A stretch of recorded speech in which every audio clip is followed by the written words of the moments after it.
Thank you brother. கிறிஸ்து இயேசுவுக்குள் அழைக்கப்பட்ட அன்புக்குரிய சகோதர சகோதரிகளே, உங்கள் யாவருக்கும் நம்முடைய பிதாவாகிய தேவனாலும், நம்முடைய அருமை இரட்சகர் இயேசு கிறிஸ்துவினாலும் கிருபையும் சமாதானம் என்ற வாழ்த்துக்களை தெரிவித்துக் கொண்டு, என்னோடு கூட உடன் இருக்கும் என்னுடைய திருச்சி பட்டணத்தை சார்ந்த அன்புக்குரிய சகோதரருடைய வாழ்த்துக்களையும் இந்த வேளையில் நான் தெரிவித்துக் கொண்டு, இப்போது நம்ம ஆவிக்குரிய ரீதியாக நம்ம தெரிந்து கொண்ட பாடத்தின் தலைப்பானது ஆவியின் கனிகள்ன்ட்டு இருக்கு. ஆனா இதோடைய தலைப்பு பார்க்கும்போது ஆவியின் கனி. இது ஒரு எளிமையான பாடம் தான். ரொம்ப புரிந்து கொள்றதுக்கு ரொம்ப காலக்கணக்கோ, ஒரு தீர்க்க தரிசனமோ போல ஒரு கருகளா இருக்காது.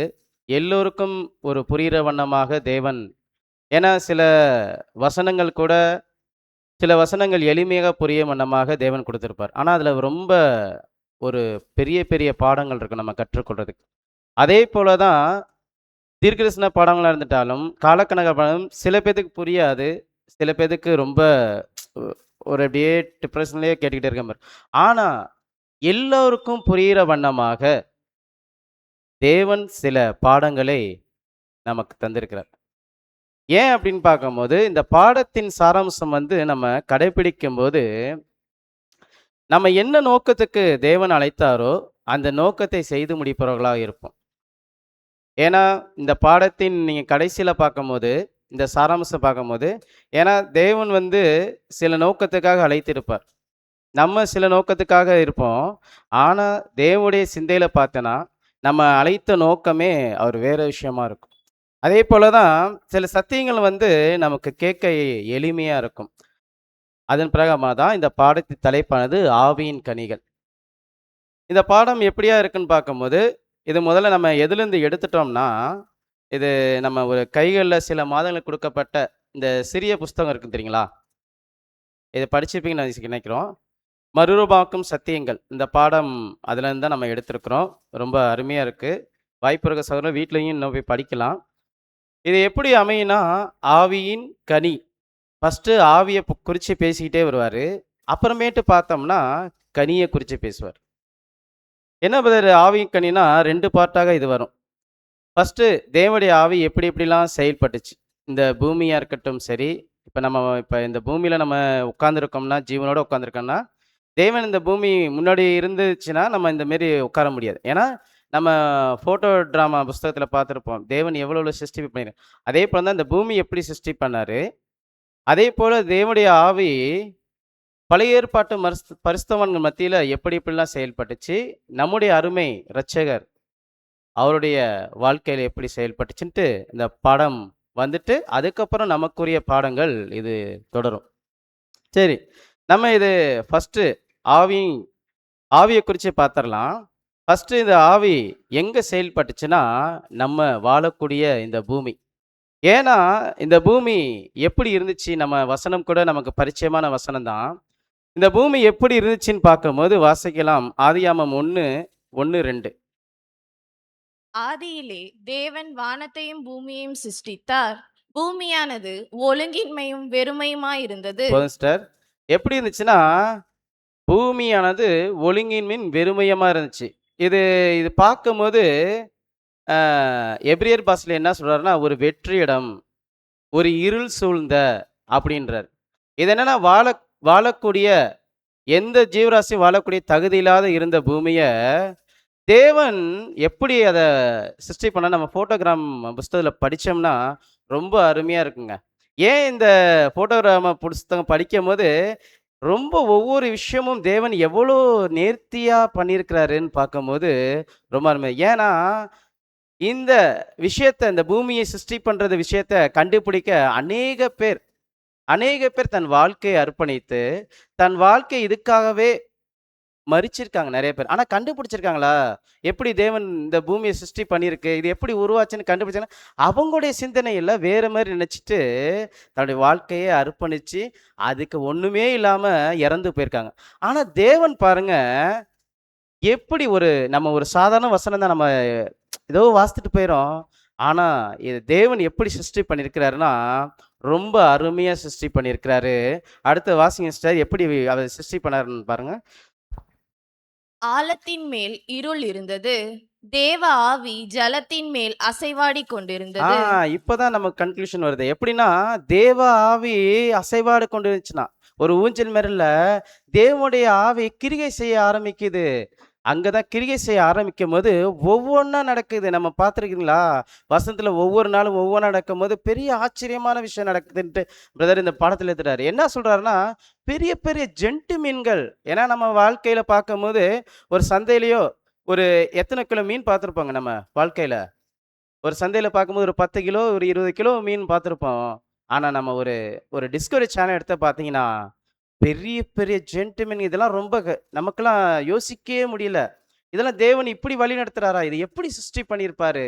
அப்படின்னு பார்க்கும்போது, ஒவ்வொரு விஷயமும் தேவன் சிருஷ்டி பண்ணி, எதன் மூலியமா சிருஷ்டி பண்ணாருன்னா, அந்த ஆவிய கொண்டு சிருஷ்டி பண்றாரு. இதுக்கு இன்னொரு தொடர்பான வசனம் வாசிக்கலாம். சங்கீதம் 104:30. சங்கீதம் 104ஆம் அதிகாரம் வசனம் 30. நீர் உம்முடைய ஆவியை அனுப்பும்போது அவைகள் சிருஷ்டிக்கப்படும். நீர் பூமியின் ரூபத்தை புதிதாக்குகிறீர். இதுக்கு நமக்கு ஒரு ஒரு விடை கிடைச்சிச்சு தெரியுங்களா? தேவனுடைய ஆவிய அனுப்பும்போது தான், அந்த பூமிய என்ன பண்றாரு? ரூபப்படுத்துறாரு. எவ்வளோ பெரிய விஷயம் தெரியுங்களா? தேவனுடைய ஆவி ஒவ்வொரு விஷயம் இத என்ன சொல்றாருன்னா, பிரதர் அது இந்த இந்த விஷயத்துல எழுதிட்டு, தேவனுடைய ஆவிய ஒரு மனுஷனால தடுக்கவே முடியாதாம்.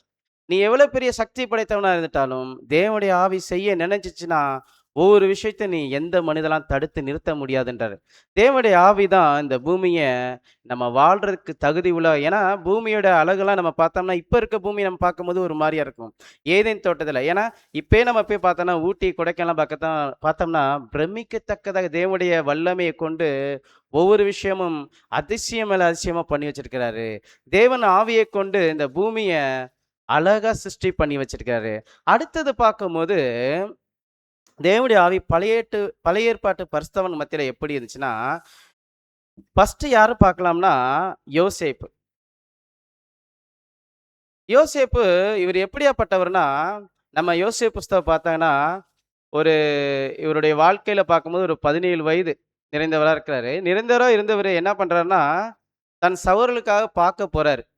போய் நலம் விசாரிக்க போறவரு என்ன பண்ணிடுறாங்கன்னா, கொலை பண்ற ரீதிக்கு போயிடுறாங்க.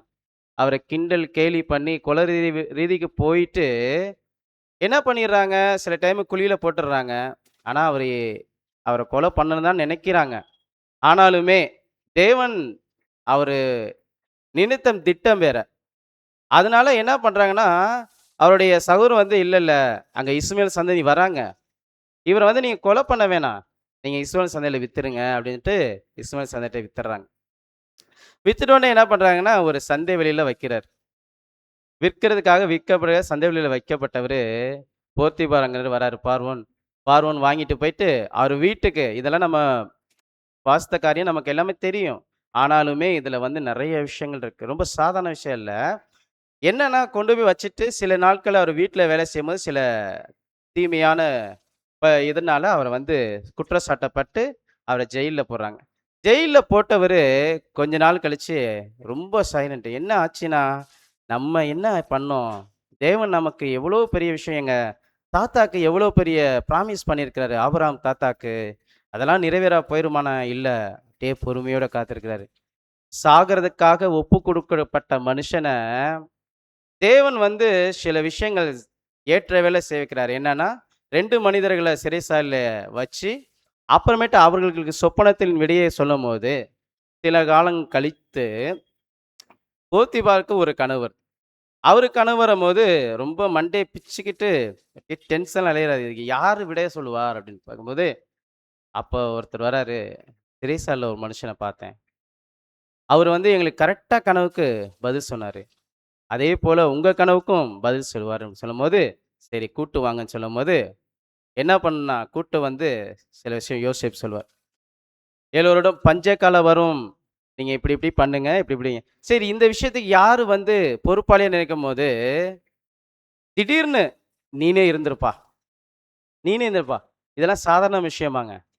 இது என்ன நிலைன்னா, ஒரு ஒரு முதலமைச்சர்லாம் இருக்கிறாங்கன்னு வைங்களேன். ஒரு முதலமைச்சரா இருக்கும்போது அது கீழே. ஏன்னா, இதெல்லாம் ஒரு சாதாரண விஷயம் இல்ல. ஒரு ஜெயில் வாழ்க்கையில இருந்தவரு, சாக போறவரு. ஒரு ஜெயில் வாழ்க்கைலாம் பார்த்துருக்கீங்களா? ஏன்னா யோசேப்பு புஸ்தகத்தில படிச்சீங்கன்னா, அந்த ஜெயில் எப்படி இருக்குன்னா, ஒரு குழி. அந்த குழி எப்படி இருக்குன்னா, எலிகள் நிறைந்த இடம், அசுத்தம் நிறைந்த இடம், புழுக்கள் நிறைந்த இடமா இருக்கும். அந்த இடத்துல இருந்தவர தேவன் உயர்த்துறாரு. வாசிங்க ஆதியாகமம் 41:38. அப்பொழுது பார்வோன் தன் ஊழியக்காரனை நோக்கி, தேவ ஆவியை பெற்ற இந்த மனுஷனைப் போல வேறொருவன் உண்டோ என்றான். ஆ உடனே அந்த கனவுக்கு பதில் சொல்லவுமே, ரொம்ப நாள் காத்துக்கிருந்தவரு, வாழ்வே அவ்வளோதான் நெனச்சவரு, தேவன் உயர்த்தி வைக்கிறாரு. எப்படின்னா, தேவனுடைய ஆவி தான் அந்த சொப்பனத்துக்கு விடிய கண்டவன். ஏன்னா, அந்த சொப்பனம் சொல்றது வந்து ரொம்ப எண்ணிக்கையில குறைவுங்க. ஏன்னா, இந்த விசேஷ ஆவி யாருக்கு தான் கொடுக்குமா? தானியேல், யோசேப்புக்கு தான். 2 பேருக்கு தான். ஏன்னா, இந்த சொப்பனம் காரியம்ன்னு பார்க்கும்போது 2 பேத்துக்கு தான் இது கொடுக்கப்பட்டுச்சு. ஆனா, இது எவ்வளோ பெரிய விஷயம் பார்த்தீங்களா? சாக போகிறவர உயர்த்தி வைக்கிறார். எவ்வளோ விஷயம் தேவனுடைய ஆவி பார்த்தீங்கன்னா, அவ்வளோ பெரிய விஷயத்த செய்யுது. அடுத்ததா பார்க்க ஒரு யார் நபர்ன்னு பார்க்கும்போது மோசே. இந்த மோசே எப்படியாப்பட்டவர்னா, பார்வோன் மத்தியில வாழ்ந்தவரு. ஒரு 40 வருஷம். 40 வருஷம் கழித்து அவர் என்ன பண்றாருன்னா, ஒரு கொலை பண்ணிடுறாரு. திருப்பி அது வெளியில தெரிய வரும்போது, தல தெறிக்க ஓடுறாரு. தல தெறிக்க ஓடி உயிர் தப்பிச்சா போதுன்னு ஓடுனவரு, என்ன ஆகுறாருன்னா, மீதியான தேசத்துல போய் தஞ்சமாறாரு. தந்தை தஞ்சம் அடைஞ்சுட்டு ஒரு 40 வருஷம் கழிச்சு தேவன் வந்து, மோசே, மோசே சொல்லும்போது, முட்செடில வந்து பார்க்குறாரு. பார்த்துட்டு, மோசே என் ஜனங்களுடைய கூக்குரல் கேட்கிறேன். நீங்க போய் மீட்டுட்டு வாங்க. எனக்கு ஆராதனை செய்யுன்னு சொல்லும்போது, ரொம்ப பயந்துடுறாரு. இல்ல, இல்ல தேவனே என்னென்னமோ சாக்கு போக்குலாம் சொல்றாரு. இல்ல, இல்ல, இல்ல தேவனே என்னால முடியாது அப்படின்னு சொன்னேன். நிப்பாட்டுப்பா மோசே, உனக்கு யாரு வாய் குடுத்தவரு? சொல்றாரு. யாரு உனக்கு நீ போ மொத அப்படின்னு சொல்லும்போது, தேவனுடைய மேல நம்பிக்கை வைத்து போறார். போனாலுமே அங்க போனாலுமே பார்வோன் விட்டுட்டாருன்னா இல்லங்க. அநேக கேலி, கிண்டல்கள் சிரிச்சிருப்பாங்க. ஏன்னா மோசேயுடைய தோற்றங்கள் வேற. ஒரு பார்வன்ட்ட போய் நின்று பேசணும்னா, அதுக்குன்னே ஒரு தகுதி வேணும். ஏன்னா ஒரு ராஜா முன்னாடி போய் நின்னா, நம்ம எஸ்தர் புஸ்தகத்துல படிச்சுட்டுருப்போம். ஒரு ராஜான்னா, போயிட்டு அவங்க போய் கோல நீட்டணும். சில விஷயங்கள் நெறைய இருக்கு. ஒரு ஒரு அரசாங்கத்த ஆள்றாருன்னா, போய் சாதாரணமா பேசிற முடியாதுங்க. எவ்வளோ கேலி கிண்டல் பண்ணியிருப்பாங்க அந்த மோசேய. ஆனாலுமே தேவனுடைய அந்த வல்லமை வைத்து பேசுறாரு. கொஞ்சம் கொஞ்சமா பேசுறாரு. லாஸ்ட்ல அந்த ஜனங்கள அனுப்பிச்சு விட்டுறாரு. அனுப்பிச்சு விடவுமே வர்றாரு. ரொம்ப படையெல்லாம் திரட்டி எத்தனை புருஷங்கன்னா 6,00,000 புருஷருங்கங்க. சும்மா சாதாரண விஷயம் இல்லங்க. 6,00,000 புருஷரோட திரட்டிருவாரு. 6,00,000 புருஷங்க தான் கணக்கு இருக்கு. அதோட புள்ளைங்க, மனைவிங்க எவ்வளோ பேர் இருக்காங்க. இதெல்லாம் கூட்டு வரதுன்னா சும்மா சாதாரண விஷயம் இல்ல. இப்ப நம்ம சபையில பார்த்தீங்கன்னா, ஒரு ஒரு 100 பேர வழிநடத்துனா, ஒரு 5 பேர் இப்ப நம்ம பேர்ல 9 பேர் இருக்காங்கன்னா, அவங்களுக்கே சில சில விஷயங்கள் திணற ஆரம்பிக்குது. என்னன்னா, சில விஷயங்கள் வந்து தேவனுடைய ஆவியில ஒரே மனிதன் வந்து அவ்வளோ பெரிய ஜனங்கள இழுத்துட்டு வர்றார்னா, எவ்வளோ பெரிய வல்லமை இருக்கும். சும்மா சாதாரண விஷயமா? தேவனுடைய ஆவி மூலமா தான் அவ்வளோ பெரிய மனுஷனுக்கு செங்கடல்ல கொண்டு வந்து பிளக்குறாரு. ஆச்சரியமா பார்க்குறாங்க. இதெல்லாம் சாதாரண மனுஷன் செய்ய முடியுமா? இல்லங்க. தேவனுடைய ஆவி செயல்பட்டுச்சுங்க. இதுதாங்க தேவனுடைய வல்லமை. அடுத்ததாக தேவனுடைய வல்லமை யார் மூலம் செயல்பட்டுச்சுன்னா, பெசலேயல். இவரு யாருங்க? பெசலேயல். ஆசாரியப் கூடத்துல. இவரு முன்னாடி எங்க இருந்தவரு? எகிப்துல இருந்தவரு. என்ன வேலை செஞ்சிருப்பாருங்க? செங்கல். அப்புறம் பார்க்கும்போது, ஒரு என்ன சொல்றாருன்னா, காய்கறி விவசாயம் வேலை தான். ஆனா இப்படியாப்பட்டவர, ஒரு நகை செய்றதுக்கு ஒரு ஆசாரியாக தேர்ந்தெடுக்கிறாரு தேவன். இவருக்கு என்ன தெரியும்? இந்தந்த டிசைன்ல செய்ப்பா. இவ்வளோ இவ்வளோ திரவம் ஊத்துனா தான் அந்த தங்கம் இளகும். இவ்வளோ இவ்வளோ கெமிக்கல் சேர்த்தா தான் அந்த தங்கமா உருவாகும்னா இவருக்கு தெரியுமா? தெரியாது.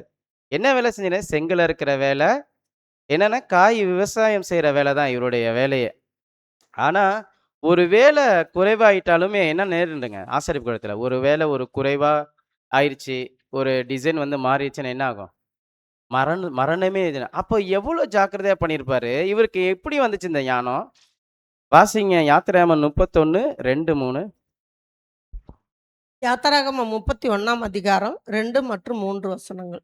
நான் யூதாவின் கோத்திரத்தில் ஊருடைய மகனான ஊரியின் குமாரன் பெசலெயேலை பேர் சொல்லி அழைத்து, வினோதமான வேலைகளை அவன் யோசித்து செய்கிறதற்கும், பொன்னிலும் வெள்ளியிலும் வெண்கலத்திலும் வேலை செய்கிறதற்கும், இரத்தினங்களை முத்திரை வெட்டாக வெட்டி பதிக்கிறதற்கும், மரத்தில் சித்திர வேலைகளை செய்கிறதற்கும் மற்றும் சகலவித வேலைகளையும் யூகித்து செய்கிறதற்கும் வேண்டிய ஞானமும் புத்தியும் அறிவும் அவனுக்கு உண்டாக அவனை தேவ ஆவியினாலே நிரப்பினேன். பார்த்தீங்களா? எதனால நிலைப்பிருக்காருங்க? தேவனுடைய ஆவி இருக்க போது தான் ஒண்ணுமே தெரியாத மனுஷன் இப்ப பார்த்தீங்கன்னா, கிராமத்துலலாம் பார்த்தீங்கன்னா, ஒரு விவசாயி இருப்பாங்க. அவங்கள கொண்டு வந்து நீங்க போய் இந்த நகைய செய்யுங்கன்னா செய்வாங்களாங்க? ஓடிருவாங்க. எப்பா ஆள விட்டா போதும்பா இப்போ. ஆனா இவர கொண்டு வந்து தேவன் ஒண்ணுமே இல்லாத மனுஷன, அடிமையா மரணத்துக்கு ஒப்பு கொடுக்கப்பட்ட மனுஷர்கள கொண்டு வந்து, தேவனுடைய ஆலயமாகிய அந்த ஆசாரிப்பு கூடாரத்த தெய்வீக திட்டமே மறைந்திருக்குங்க அந்த ஆசாரி வீடு. ஒரு சாதாரணமான மனிதன வைத்து ஒவ்வொரு பொருளையும் நேர்த்தியாக செய்ய வைக்கிறதுன்னா சும்மா சாதாரண விஷயம்னா, தேவனுடைய ஆவிய கொண்டு ஒவ்வொரு விஷயம் செய்ய வைக்கிறாரு. இதுதாங்க தேவனுடைய வல்லமை. ஒண்ணுமே இல்லாத மனிதர்கள கொண்டு தான் தேவனுடைய வல்லமை செயல்பட ஆரம்பிக்குது. அடுத்தது யாரு பார்க்கும்போதுனா, எப்படி தேவனுடைய வல்லமை செயல்படுதுன்னா, நம்முடைய தாவீத் ராஜா. இவரு எப்படியாப்பட்டவர்னா, ஒரு ஆடு மேய்ப்பன். ஆடு மேய்ப்பன்னா, தன் குடும்பத்தாலே கண்டுகொள்ளாத மனிதன். ஈசாயுடைய மகன். இவன் எப்படின்னா, ச சாமுவேல் வருவாரு. அபிஷேகம் பண்றதுக்காக தேவன் சொல்லிருவாரு. "நீங்க போங்க ஊருக்கு. நீங்க போய் ஏற்ற மனுஷன நான் பார்த்துட்டேன். நீங்க போய் அங்க போய் அபிஷேகம் பண்ணுங்கன்னு" சொல்லும்போது வருவாரு. அவங்க அப்பா ஈசாய வந்து லைனா நிக்க வைப்பார். ஒவ்வொருடைய பையனா நிக்க வைக்கும்போது, இவங்க தான் இருக்காங்க அப்படின்னு சொல்லும்போது, ஒருவேள இதில கூட தாவீது புஸ்தகம் பார்த்தீங்கன்னா சொல்லுவாரு, சாமுவேல் வந்து தன் மூத்த மகன பார்த்து இவரா தான் இருக்கணுன்ட்டு அவர் மனதுக்குள்ளே நினைச்சிருப்பார். அப்ப வந்து தேவன் வந்து அந்த வசனம் குடுப்பாரு. தேவன் முகத்தை பார்க்கிற தேவன் இல்ல, தேவன் இதயத்தை பார்க்கணும். அப்ப வந்து அவரே தவறான எண்ணம் கொண்டிருப்பாரு. ஆனா தேவன் வந்து இல்ல, இவரு இல்ல, இன்னொருத்தர் இருக்கிறாரு. அப்ப வந்து திருப்பி கேட்பாரு, "வேற யாராச்சும் இருக்காங்களா?" அப்படின்னு கேட்கும்போது, "இல்ல, இல்ல இந்த பசங்க தான் இருக்காங்க. ஒருத்தன் இருக்கான் சின்ன பையன் அவன். ஆடு மேய்ச்சுக்கிட்டு இருக்கான் அங்க." அப்படின்னு சொல்லும்போது, "நீங்க அவன கூட்டு வாங்கன்னு" சொல்லும்போது கூட்டு வருவாங்க. கர்த்தர் இவரை தான் தெரிந்து கொண்டார். எப்படி பார்த்தீங்களா? குடும்பமே இழிவாக எண்ணப்பட்டு, இவரெல்லாம் ஒரு ராஜாவான்னு பார்க்கப்பட்ட மனிதன். இவரெல்லாம் ராஜாவான்னு பார்க்கப்பட்ட மனிதன தான் தேவன் வந்து தெரிந்து கொண்ட மனுஷனா இருக்கார். இவரு எப்படியாப்பட்டவர்னா, ஆ யுத்தம் நடந்துகிட்டு இருக்குங்க. இது எப்படி தேவனுடைய வல்லமைய நம்ம புரிஞ்சுக்கலாம்னா, இவர் மத்தியில எப்படி செயல்படுதுன்னா, யுத்தம் நடக்குது. கோலியாத் வந்து ஒவ்வொரு நிமிஷமா வந்து கேலி கிண்டல் பண்ணி அந்த இஸ்ரேல் ஜனங்கள வந்து, "இன்னைக்கு வரீங்களா சண்டைக்கு ஒத்தைக்கு வாங்க யாரு வேணா வாங்க. வாங்க நான் பார்த்துக்கிறேன்னு" சொல்லிட்டு, ராஜாவே மிரண்டு போய் ஓரமா உட்கார்ந்துருக்காரு. என்ன அப்படின்னு, அங்கேருந்து வராரு. அப்படியே பார்த்துட்டே வருவாரு. பார்த்துட்டே வந்து அப்படியே அவங்க அண்ணன் கேட்பாரு, "இங்க யார் உன்னைய வர சொன்னா? யார் உன்னைய வர சொன்னம்போது?" "இல்ல நான் உங்கள பார்க்க தான் இந்த இடத்த விட்டு கிளம்பு மொத" அப்படின்னுவாரு. இந்த இடத்த விட்டு கிளம்புன்னு சொன்னோனே, "இல்ல இந்த மனுஷன் ஏன் இப்படி வந்து நம்ம ஜனங்க நம்ம யாரு மொத? நம்முடைய தேவனுடைய ஜனங்க விருத்த சேதனம் பண்ணவங்க. இவன் நிந்திக்கிட்டே இருக்கிறாரு. யாருமே இதெல்லாம் நீங்க கேட்கலையா? உங்க காதுல விழுகலையான்னு?" கேட்கும்போது, "இல்ல நீ மொத காலி பண்ணு." "இல்ல, இல்ல நான் நான் அடிக்கிறேன்னும்போது" ரொம்ப ரொம்ப கேலி கிண்டலா வச்சுட்டு போய் சவுல் முன்னாடி நிறுத்துவாங்க. ஒருத்தர் வந்திருக்கிறாரு, உங்கள பார்க்கணுன்றாரு. அந்த கோலியாத்த அடிக்கிறேன்னு. சரி அந்த மனுஷன காட்டுங்கன்னு சொல்லும்போது, காட்டுவாங்க. "இது என்ன விளையாட்டுக்குரிய இடமா?" அப்படின்னு சவுலு ரொம்ப டென்ஷன்ல கத்த ஆரம்பிச்சுருவாரு. "இது என்ன விளையாட்டுக்குரிய இடமா இது?" அப்படிங்கும்போது, "இல்ல, இல்ல." தாவீதே போய் பேசுவாரு. "இல்ல, இல்ல ஆண்டவனே, நான் ஒரு விஷயம் நான் உங்கள்ட்ட சொல்றேன். கேளுங்க கொஞ்சம் தயவா கேளுங்க. நான் ஆடு மேய்ச்சிட்டு இருக்கும்போது, ஒரு சிங்கம் எனக்கு என் மந்தைய ஒரு ஆட்டுக்குட்டிய பிடிக்கிறதுக்காக வந்துச்சு. நான் அந்த சிங்கத்த நான் ஒத்தாளா அந்த சிங்கத்த அடிச்சு, அத சாவடிச்சுட்டேன்." அப்படின்னு சொல்லும்போது, சிங்கன்று பார்க்கும்போது எப்படிங்க? இப்ப இருக்க சிங்கம்லாம் ஒரு ஒரு சின்னதா இருக்கும். அப்ப இருக்க சிங்கம் எப்படி இருக்குங்க? ரொம்ப ஜெயன்டிக்கா இருக்கும். ஏன்னா, ஒரு மனிதன் வந்து சிங்கத்த சாய்க்கணும்னா ஒரு சாதாரண விஷயம் இல்லங்க. இப்ப பார்த்தீங்கன்னா, ஒரு பாம்பே ஒரு படைக்குள்ள வருதுன்னா என்ன ஆகுங்க? தெரிச்சுட்டு ஓடுறவங்க. சில பேர் சொல்லுவாங்கல்ல, பாம்புக்கே பார்த்து படை நடுங்குதுன்னு. அப்போ ஒரு ஒரு மனிதன் அந்த காட்டுக்குள்ள தனி மனிதனா இருந்திருப்பாரு. தன்னுடைய ஆடுகளை மேய்த்துக்கொண்டு, அந்த சிங்கத்த பார்த்த உடனே தன் ஆடுகளுக்கு ஒண்ணுன்னே தெரிஞ்சோனே, அந்த உயிரே துச்சமா எண்ணி அந்த ஆட காப்பாத்துற நோக்கத்துல தான் இருந்தாரு. அந்த நோக்கத்துல இருந்தவர் தான் சொல்றாரு, "நான் சிங்கத்த அடிச்சுட்டேன்." பார்க்குறாரு சவுல் பார்த்துருக்கணும். என்ன சிங்கத்த சாதாரணமா அடிச்சுட்டேன். ஏன்னா, ஒரு 10 பேர் இருந்தா அந்த சிங்கத்த அடிச்சு விரட்டலாம். ஒரு மனுஷன் எப்படி ஒரு சிங்கத்த அப்படியே கேட்டுருக்காரு. அடுத்ததா சொல்றாரு, "ஒரு கரடியும் அடிச்சேன் ராஜா." கரடின்னா, அப்ப இருக்க கரடிலாம் பார்த்தா பெரிய ஜெயண்டிக்கா இருக்கும். ஏன்னா, நம்ம இப்போ ஒரு ஒரு ரீசென்ட்டா ஒரு வீடியோ பார்த்தோம். எப்படின்னா, ஒரு கரடி வந்து ஒரு கார் பொலீரோ கார் பார்த்துருக்கீங்களா? அதுல முன்னாடி நீண்டிருக்கும் தெரியுங்களா? பொலீரோ கார் பார்த்துருப்பீங்கங்க. முன்னாடி அந்த காரோடைய பார்ட்ட புடிச்சு ஒரு இழு தான் இழுச்சு டாப்பா வந்துருச்சு. இப்ப இருக்க கரடி. ஆனா எவ்வளோ பெரிய அந்த இப்ப இருக்க கரடியோட சக்திய பார்த்தீங்களா? ஏன்னா, ஒரு எவ்வளோ பத்த வச்சிருப்பாங்க அந்த கார.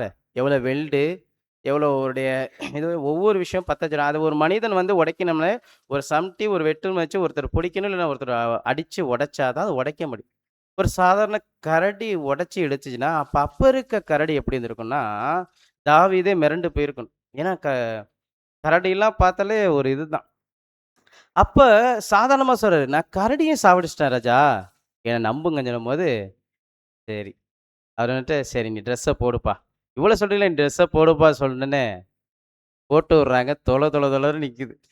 அப்படியே ஒரு மாறி வராரு. "இல்ல எனக்கு இந்த ட்ரெஸ் எல்லாம் எனக்கு செட் ஆகலங்க. நீங்க தூக்கி போடுங்கன்ட்டு" தூக்கி போட்டுட்டு போறாரு கோலியாத்து முன்னாடி. போய் நின்னுட்டு ஒரு அப்படியே நிக்கிறாரு. சிரிக்கிறாரு கோலியாத்து.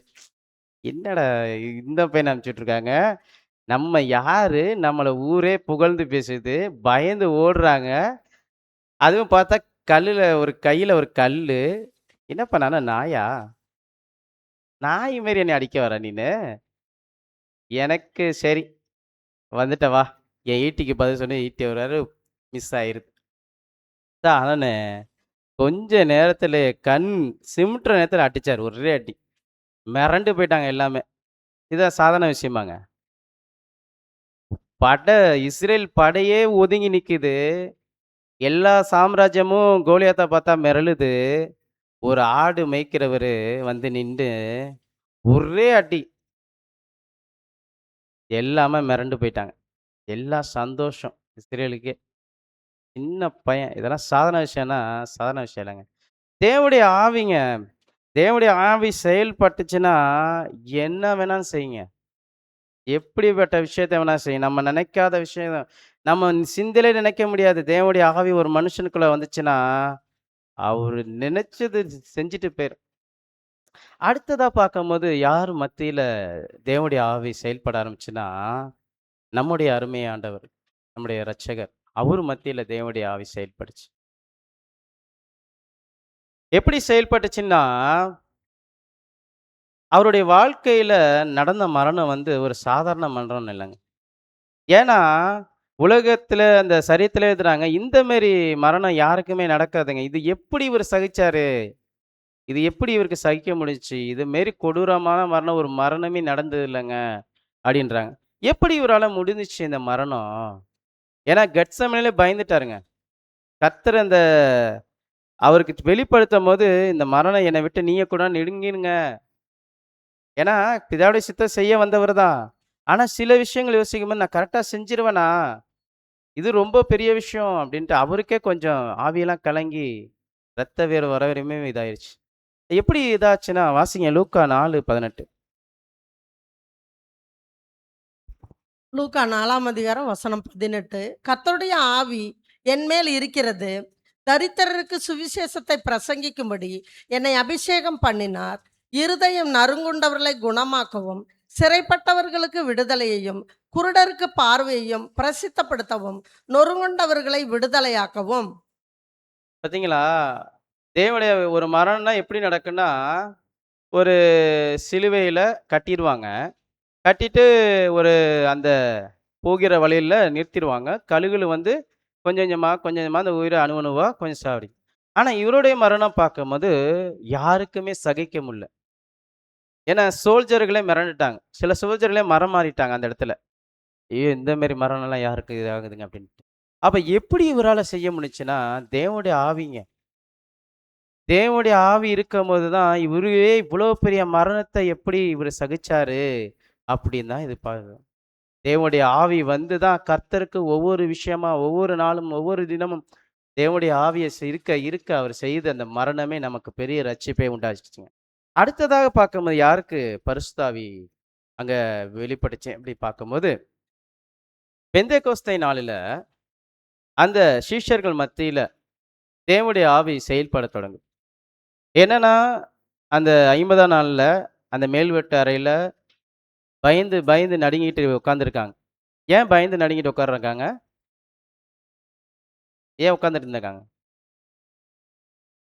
கர்த்தர் வந்து சொன்னாரு, தைரியமா உட்கார வேண்டியதுதானே? ஏன் பயந்து பயந்து நடுங்கிட்டு உட்கார்ந்துருக்காங்க? என்ன நடக்குதுன்னா, ஷூ சவுண்ட் கேட்டாலுமே நடுங்கிருவாங்களாம்.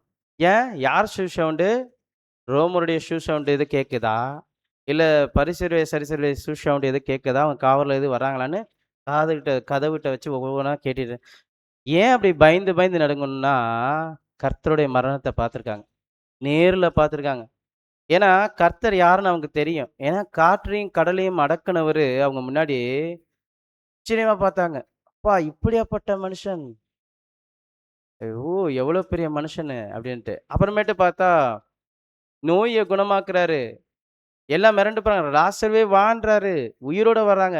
எப்படி பார்த்துருக்கணும்? அந்த ஒரு சீஷர்கள்லாம். அப்பா! எவ்வளோ வல்லம இருக்கு அப்படின்னு பார்த்துருக்கணும். அப்புறமேட்டு பார்த்தா, இவரு மறைஞ்சிருவாரு சில டைம். அப்ப இவ்வளோ பெரிய மனுஷனையே ஒண்ணும் இல்லாம ஆக்கியிருக்காங்க. கண்கூடார பார்த்துருக்காங்க. இப்ப நம்மளே ஒரு ஒரு ஒரு 4 பேத்த புடிச்சு அடிச்சா அந்த இடத்துல நிப்போமாங்க. நம்மளே தெரிச்சு ஓடிருவோம். அப்ப இந்த மாரி நீங்க பிரசங்கம் பண்ணா, இந்த மாரி விசுவாசத்துல இருந்தீங்கன்னா, மரணம் நமக்கும் இப்படிதாங்க மரணம் நறுக்குன்ட்டு, பயந்துட்டு அப்படியே ஓரமா ஒதுங்கி கேட்டுக்கிட்டே இருக்காங்க. யாரு வரா? யாரு வரான்னு. ஆனா, சில விஷயம் நடக்குது. காற்று அடிக்குது. வாசிங்க அப்போஸ்தலர் 2, 1, 4. பெந்தகோஸ்தே என்னும் நாள் வந்தபோது அவர்கள் எல்லோரும் ஒருமனப்பட்டு ஓரிடத்திலே வந்திருந்தார்கள். அப்பொழுது பலத்த காற்று அடிக்கிற முழக்கம் போல வானத்திலிருந்து சடதியாய் ஒரு முழக்கம் உண்டாகி அவர்கள் உட்கார்ந்திருந்த வீடு முழுவதையும் நிரப்பிற்று. அல்லாமலும் அக்கினிமயமான நாவுகள் போல பிரிந்திருக்கும் நாவுகள் அவர்களுக்கு காணப்பட்டு அவர்கள் ஒவ்வொருவர் மேலும் வந்து அமர்ந்தது. அவர்கள் எல்லோரும் பரிசுத்த ஆவியிலே நிரப்பப்பட்டு ஆவி அவங்க ஆவி அவர்களுக்கு ஆவி தங்களுக்கு தந்தருளின வரத்தின்படியே வெவ்வே வெவ்வேறு பாஷைகளிலே பேசத் தொடங்கினார்கள். ஆ பாத்தீங்களா? பயந்து நடுங்கிட்டு இருந்தவங்க என்னாச்சுங்க? பரிசுத்தாவி வந்துரும்னு யாருங்க முன்னாடி போனா? ஓடுனாரு கடலுக்கு திருப்பி படகுக்கு. படகுக்கு ஓடுனவரு என்ன பண்ணாரு? "அப்பா போதும்பா, நான் போறேன்னு" சொன்னவரு, அவரு தான் முன்னாடி வந்து நிக்கிறாரு. வராரு தைரியமா வந்து பேச ஆரம்பிக்கிறாரு. இதெல்லாம் எப்படிங்க? உயிருக்கே பயந்தவங்க தைரியமா பேச முடியுமா? பரவால்ல அப்படின்னா, பரிசுத்த ஆவிங்க. ஏன்னா நம்மளே சில விஷயங்கள்லாம் பேசியிருப்போம் தெரியுங்களா? சில விஷயங்கள் வந்து தைரியமா பேச ஆரம்பிச்சுருவோம். நமக்கு ரொம்ப நெறைய அதுதான் பரிசுத்தாவி வந்தோனே எல்லாரும் வெவ்வேறு பாஷையில பேசும்போது மிரண்டுட்டாங்க. ஐயோ! என்னம்மா நடக்குமோ? பயந்திருப்பாங்க. ஏன்னா, அங்க இருக்க ஜனங்கள்லாம் ரொம்ப சந்தோஷமா சிரிச்சு பேசிட்டு இருக்கும்போது, இவங்க ஒரு வித்தியாசமா பண்ணும்போது, எல்லாம் ஆச்சரியமா பார்த்துருப்பாங்க. கர்த்தர பத்தி சொல்லும்போது, ஆஹா! அந்த மனுஷன நம்ம தான் அவரு தான் மெஸ்ஸியாவா? அப்படின்னு சொல்லும்போதே ரொம்ப ஆச்சரியமா இதெல்லாம் எப்படின்னா, தேவனுடைய ஆவி வெளிப்பட்ட உடனே பெரிய பெரிய விஷயங்கள் நடக்குதுங்க. பெரிய பெரிய விஷயங்கள் நடந்து எவ்வளோ எவ்வளோ பெரிய விஷயம் நடந்துட்டு ஆனா இந்த காரியத்த வந்து நம்ம இதோட முடிக்கலாம். ஏன்னா இது வந்து நெறைய காரியம் ஒவ்வொரு மனுஷங்க மத்தியில எப்படி எப்படிலாம் பரிசுத்தாவி வெளிப்பட்டுச்சுன்னு சொல்றாரு நெறைய விஷயம். ஆனா ரொம்ப இது நேரம் எடுக்கும். இப்ப வந்து நாமும் பரிசுத்தாவி. இப்ப நமக்குள்ள பரிசுத்தாவின் என்று இப்ப பிரதர் கொண்டு வரார். இப்ப நமக்குள்ள பரிசுத்தாவியில் செயல்பட்டுச்சுன்னா எப்படி இருப்போம்? இதுக்கு ஆதார வசனம் நம்ம வந்து வாசிக்கணும். முன்னாடியே ஆனா இது வந்து நம்ம எப்படி பண்ணிட்டோம்னா, இடையில வாசிக்கலான்னு அப்படின்னு நம்ம நினைச்சுட்டோம். இப்பயும் வாசிக்க வேணாம். ஃபர்ஸ்ட்டு வந்து நம்ம யாருன்னு பார்க்கும்போது வாசிங்க ரோமர் 8:9. ரோமர் 8ஆம் அதிகாரம் வசனம் 9. தேவனுடைய ஆவி உங்களில் வாசமாயிருந்தால் நீங்கள் மாம்சத்திற்கு உட்பட்டவர்களாய் இராமல் ஆவிக்கு உட்பட்டவர்களாய் இருப்பீர்கள். கிறிஸ்துவின் ஆவி இல்லாதவன் அவருடையவன் அல்ல. ஆ இதை ஃபர்ஸ்ட் அப்படியே ஒவ்வொன்றா விஷயம் வரும். அது அப்படியே ஆவி இல்லாதவன் அவருடைய அல்ல. அடுத்த ரோமர் 8:14. ரோமர் 8ஆம் அதிகாரம் வசனம் 14. மேலும் எவர்கள் தேவனுடைய ஆவியினாலே நடத்தப்படுகிறார்களோ அவர்கள் தேவனுடைய புத்திரராய் இருக்கிறார்கள். தேவனுடைய ஆவியில் நடத்தப்படுறவங்க தான் தேவனுடைய புத்திரர் என்று சொல்றாரு. அடுத்ததா பார்க்கலாம், பிலிப்பி 2:13. பிலிப்பியர் 2ஆம் அதிகாரம் வசனம் 13. ஏனெனில் தேவனே தம்முடைய தயவுள்ள சித்தத்தின்படி விருப்பத்தையும் செய்கையையும் உங்களில் உண்டாக்குகிறவராய் இருக்கிறார். தேவனுடைய சித்தத்தைப்படி விருப்பத்தையும் செய்ய, இந்த விருப்பத்தை செய்ய தான் தேவனை விரும்புறாருங்க. என்ன விருப்பம் அவர் கொண்டுட்டாரு? ஒருவேளை நான் ஞானஸ்தானம் பண்ணியிருக்கேன், எனக்குள்ள பரிசுத்தாவி இருக்குன்னா எனக்குள்ள தேவனுடைய விருப்பம் என்ன?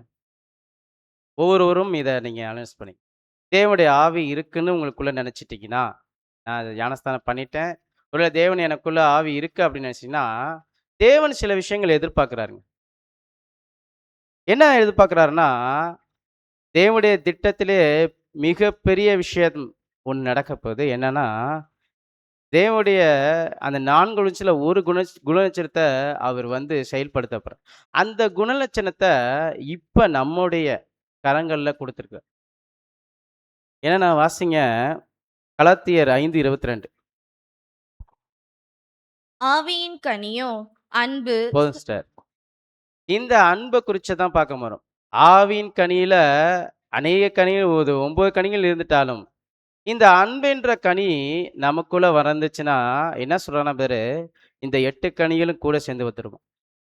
ஏன்னா இந்த அன்பென்ற கனி தான் ரொம்ப ரொம்ப முக்கியமானதான். ஏன்னா தெய்வீக திட்டத்திலே, தேவனுடைய பிளான்லேயே தேவனுடைய அன்பை வச்சு தான் இந்த பூமியை செயல்பட்டு கொண்டிருக்கிறார். ஏன் எப்படி இருக்கும்போது ஏன் தேவன் நீதியை வச்சு செயல்படுறா? ஏன்னா நம்ம வெளிப்படுத்த விஷயத்துல பார்க்குறோம், 4 குணச்சில பற்றி பேசுவார். ஒன்று சிங்க முகமாக இருக்கும். ஆனால் அந்த 4 குணச்சிலுமே எல்லாமே என்ன முகமாக தெரியுன்னு சொல்லுவார், மனுஷன் முகமாக தெரியுன்னுவார். அப்போ அந்த 4 குணச்சிலும் இருந்துட்டாலுமே எல்லாமே மனுஷ முகம் எதாங்க குறிக்கும்? தேவனுடைய அன்பை குறிக்கும். இந்த அன்பை வச்சு தாங்க தேவனுடைய தெய்வீக திட்டத்தை நிறைவேற்ற போறாரு. அப்ப இந்த அன்பை வைத்து தான் இப்ப நம்ம கையில கொடுத்துருக்காரு. எதை கொடுத்துருக்காரு தெரியுங்களா? இல்லாத வந்து நம்ம தேவன் கேட்கறதே இல்லைங்க நம்மள்ட்ட. நம்ம பெற்றுக்கொண்டதை தேவன் கேட்கிறார். எதனால நம்மளை பெற்றுக்கொண்டாருன்னா, தேவன் செஞ்சா தெரியுங்களா? அவருடைய குமாரனை கொடுத்து இவ்வளவாய் அன்பு கூர்ந்தார். வசனவாசியம். அப்ப இந்த அன்பை நம்ம பெற்றுட்டோம்னா, இந்த அன்பை நம்ம செயல்பட ஆரம்பிக்கணும். தேவனுடைய ஆவி இருக்கு என்கிட்ட நீங்க ஒவ்வொருவரும் சொன்னீங்கன்னா, தேவனுடைய அன்புல நான் வளர்ந்துருக்கேனா? தேவனுடைய அன்பு, ஏன்னா இந்த அன்புனால தாங்க இந்த முழு தெய்வீக திட்டத்தை நிறைவேற்ற போற தேவன் சில விஷயங்கள் நம்மள்ட்ட எதிர்பார்க்கிறார். ஏன்னா தேவன் வந்து சொல்லுவார் தெரியுங்களா, அப்போஸ்தலர் பவுல், போதிக்கிறவன் நான் தானே, ஆகாதவென்று போகாதபடி. அப்ப தேவன் ஒரு போதனை கொடுத்துருக்கார். இப்ப வந்து அன்பு செய்யுங்க, அன்பு செய்யுங்கன்னு சொல்றாரு. அப்ப அன்பு செய்ய சொன்னவர் செஞ்சிருக்கணும்ல, செஞ்சாருங்களே, அதுதான் செஞ்சார். தன்னுடைய குமாரனே கொடுத்தார். உன்னை நேசிக்கிற போல பிறரை நேசிக்கின்ற அந்த அன்பை தான் தேவன் செயல்படுத்த ஆரம்பிச்சாரு அவருடைய குமாரன். ஏன்னா ஏன் அப்படி கொடுக்குறாருன்னா, ஏன்னா இஸ்ரேல் மத்தியில அந்த நியாயப்பிரமாணம் 3600 கட்டளைகள்ல எது பிரதானமான கட்டளைன்னா, அந்த ஒருத்தர் வாலிபர் வந்து கேட்பார் தெரியுங்களா கர்த்தர் இயேசுகிட்ட, ஆண்டவரே நான் நித்திய ஜீவனை சுதந்திரக்குள்ள என்ன நான் செய்யணும் சொல்லுவார் கர்த்தர். கேட்ட உடனே நிப்பார் அந்த இடத்துல? நிற்க மாட்டார். ஏன்னா இஸ்ரேல் ஜனங்கள் சொல்லுவாங்க, செய்ய மாட்டாங்க. அதுதான் கர்த்தர் வந்தாரு. கர்த்தர் வந்து எல்லாமே அவங்கள வந்து ரொம்ப நெருக்கிட்டு தாங்க அந்த நியாயப்பிரமாணத்தை வச்சு. பரிசேயர் எப்படின்னா நியாயப்பிரமாணத்தை நெருக்கிட்டே இருந்தாங்க, ரொம்ப தோய்ந்து போயிட்டாங்க இஸ்ரேல் ஜனங்களே. கர்த்தர் வந்தாரு, லெகுவாக்குனார். இப்படி இல்லப்பா நியாயப்பிரமாணம், அன்புல தான் நிறைந்திருக்கு. அந்த 2 கட்டளையில தான் எல்லா நியாயப்பிரமாணமும் அடங்கியிருக்குங்க. இந்த அன்பை அவங்க கடைப்பிடிக்காதனால தான் அந்த ராஜ்யத்துக்கே அவங்க வாய்ப்பு இழந்து போனாங்க. ஒருவேளை தேவனுடைய அன்பை நம்ம கரெக்டாக கடைப்பிடிச்சோம்னா நம்மளும் அந்த ராஜ்யத்துக்குரியவர்கள். சரி பிரதர், அன்பு காட்டுங்கன்றீங்க. அன்பை எப்படி காட்டுறது? அன்பு காட்டுங்க, அன்பு காட்டுங்கன்றீங்க. நாங்களும் எவ்வளோ ட்ரை பண்ணுறோம். எப்படி எப்படிலாம் அன்பு காட்டணும்? எல்லாமே சொல்றீங்க, அன்பு காட்டுங்க, அன்புல வளருங்க, அன்புல வளருங்கன்றீங்க. எப்படி பிரதர் அன்பு காட்டணும்? இந்த அன்புக்கு உலகத்துல ஒரு வேல்யூ குடுக்குறாங்க. எப்படி செயல்பட்டிருக்குன்னு. இது இந்த பாடம் எழுதின சகோதரர் சொல்றாரு, உலகத்துல இந்த அன்பு எப்படி செயல்படுதுன்னு யோசிங்க. எப்படின்னா, ஒரு ஹாஸ்பிட்டல்ல சொல்றாரு. நியூயார்க்கில ஒரு ஹாஸ்பிட்டல்ல அந்த படம் பாடம் சென்டர்ல குடுப்பாரு. நியூயார்க்ல ஒரு ஹாஸ்பிட்டல் இருக்கு. குழந்தைகள் மருத்துவமனை. அந்த குழந்தைங்க மருத்துவமனையில 3% குழந்தைகள் இருக்காங்க. அதுல 1% குழந்தைகள் இறந்துகிட்டே இருக்காங்களாம். 1% குழந்தைகள் இறந்திருக்கும்போது, அந்த டாக்டர்ஸ்லாம் ஒரு மீட்டிங் போடுறாங்க. என்னென்ன பண்ணலாம் அப்படின்னு. சரி, இத பண்ணிட்டு ஒரு முடிவு எடுத்துட்டு, சரி, நல்ல நல்ல மருந்துகள குடுக்கலாம். இன்னும் காஸ்ட்லியான என்னென்னமோ செய்யணுமோ செய்யலாம். திருப்பி செய்றாங்க, மருந்துகள குடுக்குறாங்க. இல்ல, செட் ஆகல. திருப்பி இழந்துட்டே வராங்க. திருப்பி ஒரு மீட்டிங் போடுறாங்க. போட்டுட்டு, இல்ல, சுகாதாரான காற்றோட்டம், சுகாதாரமான, நல்ல உயர்தரமான சாப்பாடு, இன்னும் பெரிய பெரிய மருத்துவர்கள இறக்கலாம். அப்படின்னு சொல்லும்போது இறக்குறாங்க. திருப்பியும் அந்த மரண குறைன்னு ரொம்ப சந்தோஷமா இருக்காங்க. இல்ல, திருப்பியும் மறிச்சுக்கிட்டே இருக்காங்க. ஒருத்தர் யோசிக்கிறாரு. என்னதான்ட்டு போட்டு யோசிக்கும்போது, ஏதோ ஒண்ணு குறையுது. சரி, இந்த விஷயம் செஞ்சேன். அதான் அன்புன்ற குணம் தான் இந்த குழந்தைங்களுக்கு குறையுது போலருக்கு. அந்த மருத்துவமனையில அத இது பண்றாங்க. என்ன பண்றாங்கன்னா, ஒரு லெட்டர் எழுதி தன்னார்வலர்கள் இருப்பாங்க தெரியுங்களா? வாலண்டியர்ஸ். அவங்கள்ட்ட எழுதி அனுப்புறாங்க. அதுக்குன்னே சில பேரு அதுக்குன்னே சில பேர் இருப்பாங்க ஏங்கிக்கிட்டு. குழந்தைங்க இல்லாம எவ்வளவோ பேர் இருப்பாங்க. அதுக்குன்னே ஏங்கிட்டு இருக்கும்போது சில பேர் வந்துடுறாங்க. வந்துட்டு என்ன பண்றாங்கன்னா, ஒவ்வொரு குழந்தைகள அரவணைச்சு, அன்புல அவங்க ஒவ்வொரு விஷயம் அந்த சாப்பாடு எடுத்து ஊட்டுறதும், அவங்க பழகுறதும், அந்த அன்ப வெளிப்படுத்த ஒவ்வொரு குழந்தைகளும் ஒவ்வொரு விதமா அப்படியே குறைஞ்சுக்கிட்டே வருதாம். படிப்படியா குறைஞ்சிட்டு வரும்போது, ஃபுல்லா கம்ப்ளீட்டா மரணமே இல்லாம ஆயிடும். இத என்ன சொல்றாருன்னா, உலகத்திலே இந்த அன்புக்கு எவ்வளோ வேல்யூ இருக்கு. இத எப்படி பேசுவாருன்னா, நான் ஒரு குழந்தைன்னு வைங்கன்னா, நீங்க ஒரு தாயின்னு பேசுவார். நான் ஒரு தாய்னா, நீங்க ஒரு குழந்தை. என்னன்னா, ஒரு வேளை நம்ம தாயா இருக்கிறோம்னா, அந்த குழந்தைக்கு ஒரு புது சிருஷ்டியா ஒரு ஒரு சகோதரர், ஒரு சகோதரி இருக்காங்கன்னா, நீங்க அன்ப காட்டுங்க. இல்லன்னா, அந்த குழந்தைகள் எப்படி இறந்ததோ, அதே போல நாமளும் இறந்துருவோம். சரி, எப்படி எப்படிலாம் அன்பு காட்டலாம் பிரதர்? அப்படின்னு கேட்கும்போது, ஒரு 5 காரியங்கள். இதுல 29 பாயிண்ட் இருக்கு. இது 29 ரொம்ப பெரிய பெரிய பாயிண்ட். ஆனா சில விஷயங்கள் நமக்கு புரிந்து கொள்றதுக்கு சில எளிமையான விஷயங்கள் சரி பிரதர், எப்படி எப்படிலாம் அன்பு காட்டலாம் அப்படின்னு பார்க்கலாம். ஒரு 5 காரியங்கள். ஃபர்ஸ்ட்டு வாசிக்கலாம். கொஞ்சம் நிதானமா வாசிங்கன்னா ஏன்னா கொஞ்சம் பெரிய பெரிய பாராவா தான் இருக்கும். கொஞ்சம் வாசிங்க. First point. சோதனைகள் மற்றும் பிரச்சனைகளின் மத்தியில் நம்முடைய சகோதர சகோதரிகளுக்கு நாம் ஆறுதலின் வார்த்தைகள் கூறுவதை தவிர்த்து கொள்ளாததன் மூலம் சகோதர சகோதரிகளுக்கான நம்முடைய அன்பை நாம் வெளிப்படுத்தலாம். அத்தகைய ஆறுதலின் வார்த்தைகளை நாம் பேசும்போது நாம் பரிசுத்த ஆவியில் குறைவுபட்டவர்கள் இல்லை என்பதை நிரூபிப்பவர்களாய் இருப்போம்.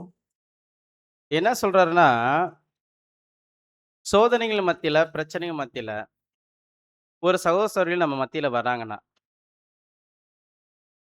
சில பேர் அடிக்கடி வருவாங்க. எனக்கு சோதனை, எனக்கு சோதனை, எனக்கு கஷ்டங்கள் இருக்கு. ஆனா எப்படி நீங்க பேசணும்னா, "என்ன சகோதரரே, இன்னைக்கு சோதனையா? அப்படிதான் சகோதரரே இருக்கும். என்ன சகோதரரே, எதுக்கு தான் வந்தீங்க? சோதனை, பாடுகள் தான் இந்த ஓட்டமே. அப்புறம் சோதனை சோதனைன்ட்டு ரொம்ப புலம்பாதீங்க சகோதரரே. ரொம்ப புலம்பாதீங்க. இப்படிதான் இருக்கும். அப்புறம் சோதனை அப்படின்னு இருக்காதீங்க. அடுத்து வாசிங்க சிஸ்டர். அடுத்து." ஏனெனில் நம்முடைய சொந்த இருதயங்களுக்காக மட்டுமல்ல, நம் மூலம் மற்றவர்களுக்கும் ஆறுதல் வழங்குவதற்காகவே பரிசுத்த ஆவியானது அருளப்பட்டுள்ளது. நமது கர்த்தராகிய இயேசு கிறிஸ்துவின் பிதாவாகிய தேவனும் இரக்கங்களின் பிதாவும் சகலவிதமான ஆறுதலின் தேவனுமாய் இருக்கிறவருக்கு ஸ்தோத்திரம்.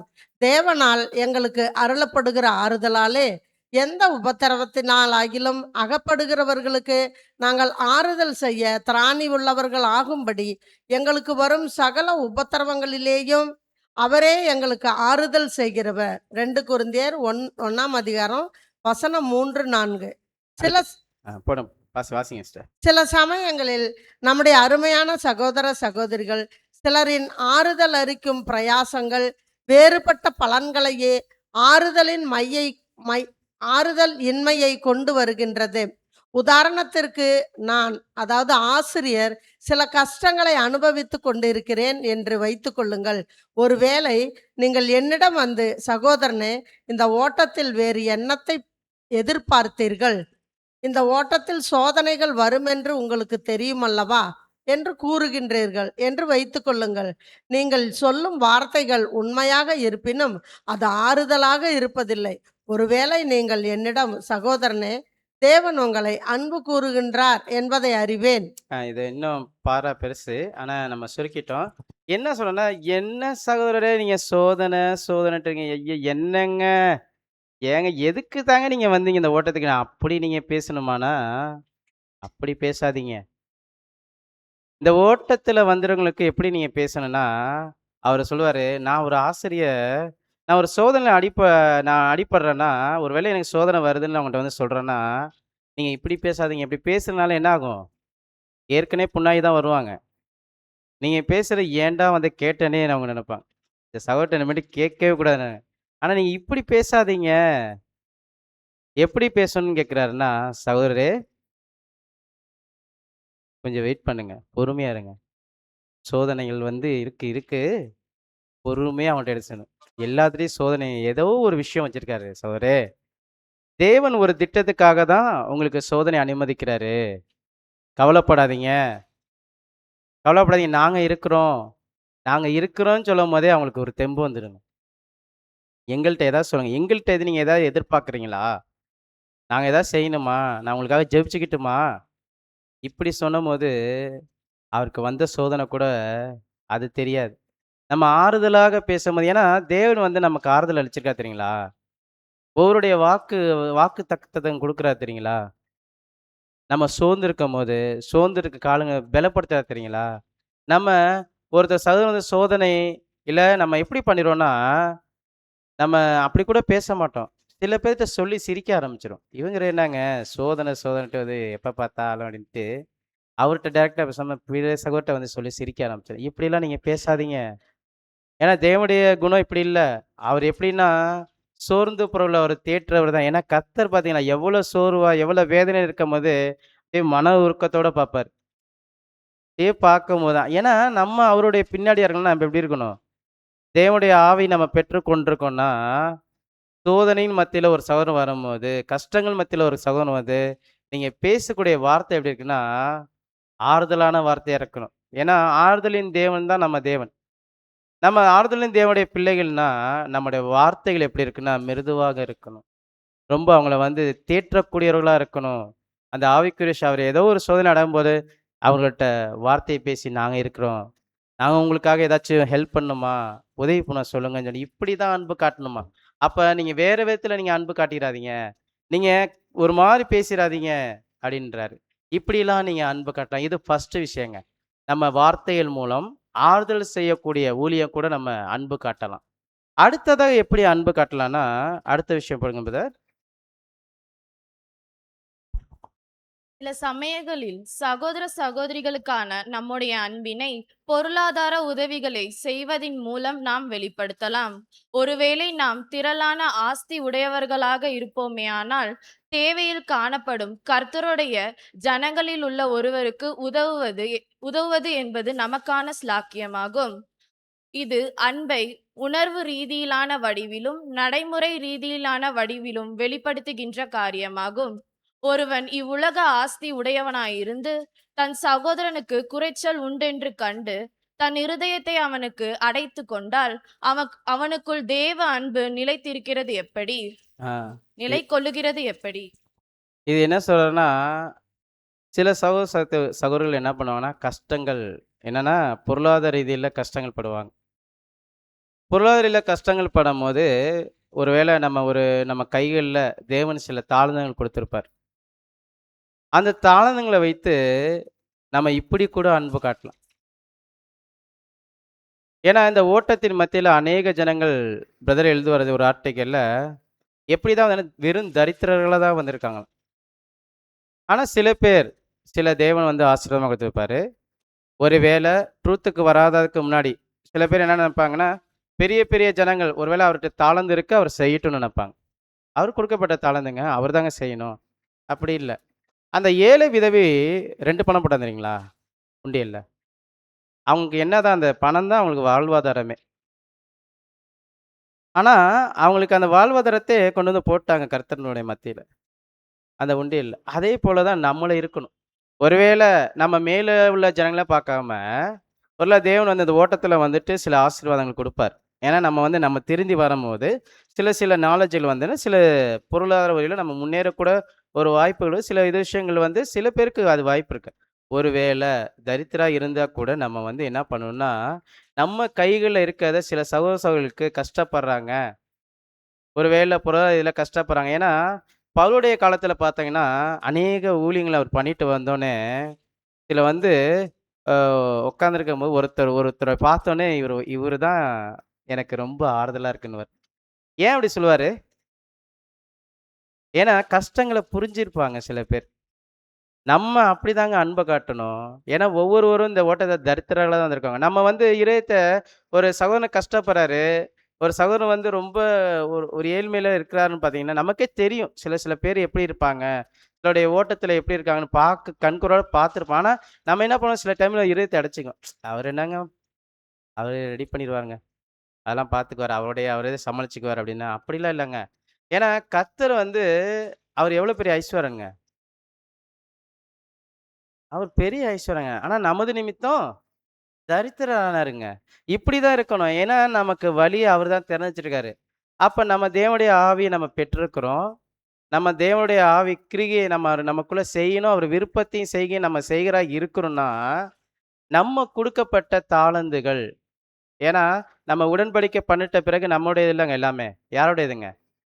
எல்லாம் தேவனுடையது. அப்ப தேவனுக்கு தானே குடுக்கணும். ஆனாலுமே தேவன் வந்து அதுல இருந்து விருப்பம் ஏதாவது காணிக்கையில விருப்பம் பண்ணல.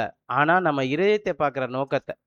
ஒருவேள நம்ம வந்து சில விஷயங்கள்ல வந்து கர்த்தருக்குடைய அந்த உடன் அங்கங்களுக்கு நம்ம செய்கிற தாளந்துகள் மூலியமாக, பண உதவிகள் மூலியமாக, பண உதவியோ எந்தெந்த ரீதியில நமக்கு வந்து சகோதர சகோதரிகளுக்கு நம்ம செய்றோமோ, இப்படி அன்பு காட்டலாம். இந்த விதத்துல நீங்க அன்பு காட்டினா, தேவன் ஏற்றக்கூடிய அந்த அன்பு இருக்குங்க. ஏன்னா, இல்லாததுலேருந்து நம்ம குடுக்கும்போது, தேவன் வந்து ஏன்னா நமக்கு அந்த நிறைவு குடுக்கும். ஒரு நிமிஷம். சில விஷயங்கள் பார்த்தீங்கன்னா, சில இது நம்ம வாழ்ந்துகிட்டே இருப்போம். ஒரு நிறைவே இருக்காது. ஆனா, நம்ம ஒரு விஷயம் செய்யும்போது ஒரு நிறைவு வரும் தெரியுங்களா? நம்ம இருதயத்துல. ஒரு சகோதர சகோதரிகளுக்காக நமக்கே இல்லன்னா கூட, "இந்தாங்க சகோதரே, போங்க" அப்படின்னு சொல்லும்போது, அந்த நிறைவு இருக்கும் தெரியுங்களா? அது எவ்வளோ பெரிய விஷயம் தெரியுங்களா? தேவன் அந்த அந்த தாங்க ஏற்றுக்கொள்றாரு. அந்த இதயத்த நம்ம அந்த அன்போடு நம்ம செய்யும்போது, எல்லாமே என்ன சொல்லுவாருன்னா, நம்ம இப்ப கூட நம்ம சபையில கூட பாடுறது. என்னன்னா, எல்லாரும் அன்போடு தான் செய்யணும். சில விஷயங்கள் வந்து சில பேர் இதுக்காக சொல்லுவாங்க. செய்யணும் கடமைக்காக செய்ய மாட்டாங்க. இந்த கடமையில நம்ம அந்த அன்பு அந்த ஹார்ட்டோட நம்ம செய்றோமா? இந்த அன்புள்ள சகோதர சகோதரிகளுக்கு அந்த தாங்குறோமா நம்ம? அவங்க கஷ்டப்படும்போது தாங்கணும். இப்படி நீங்க அன்பு காட்டலான்றாரு. அடுத்த விஷயம் பார்க்கும்போது 3வது விஷயம் பாருங்க. எப்படி அன்பு காட்டலான்னு. சிலர் புது சிருஷ்டிகளுக்கென தங்கள் நலனை அல்லது மற்றவர்களுடைய நலனை பாதிக்கும் வண்ணம் தங்கள் விழுந்து போன மாம்சத்தின் பலவீனங்களை சில காலங்கள் வெளிப்படுத்தி கொண்டிருப்பவர்களாய் இருப்பார்கள். ஆகையால் சில சமயங்களில் தவறு செய்திருப்பவர்களிடம் சில எளிமையான உண்மைகளை எடுத்து கூறுவது அவசியமாய் காணப்படும். அப்படிப்பட்ட தருணங்களில் நம்முடைய சொந்த பலவீனங்களை குறித்து உணர்ந்து கொண்டவர்களாக நாம் அவர்களிடம் அன்பாய் சுட்டிக்காட்டுவதன் மூலமும் நம்முடைய அன்பை நாம் வெளிப்படுத்தலாம்.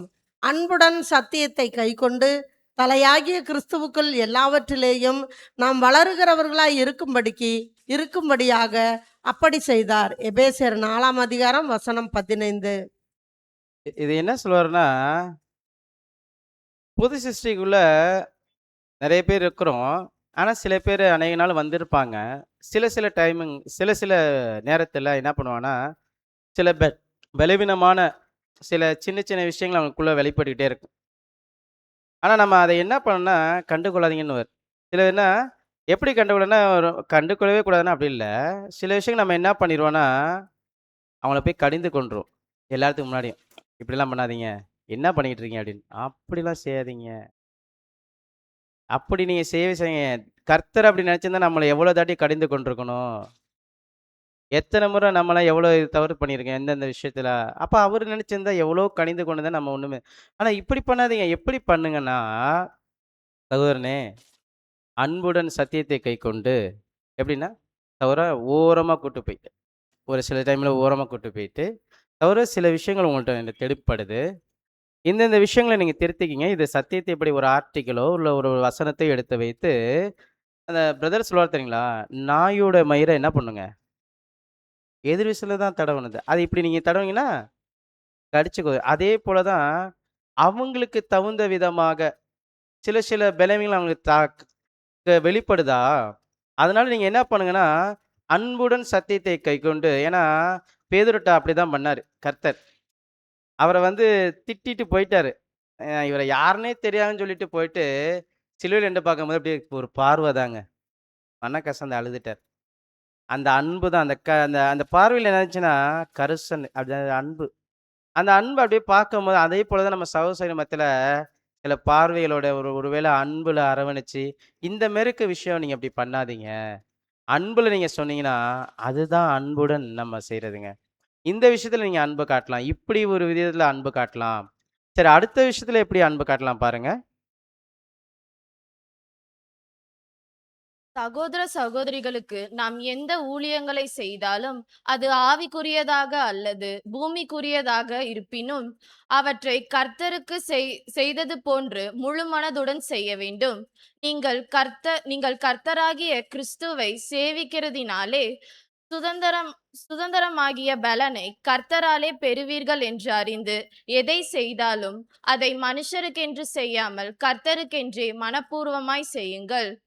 கர்த்தருடைய ஜனங்களுக்கு பணிவிடை செய்வது என்பது இக்காலத்தில் நமக்கு கிடைத்திருக்கும் மகா கணம் என்று கருதுவதன் மூலம் சகோதர சகோதரிகளுக்கான நம்முடைய அன்பை நாம் வெளிப்படுத்தலாம்.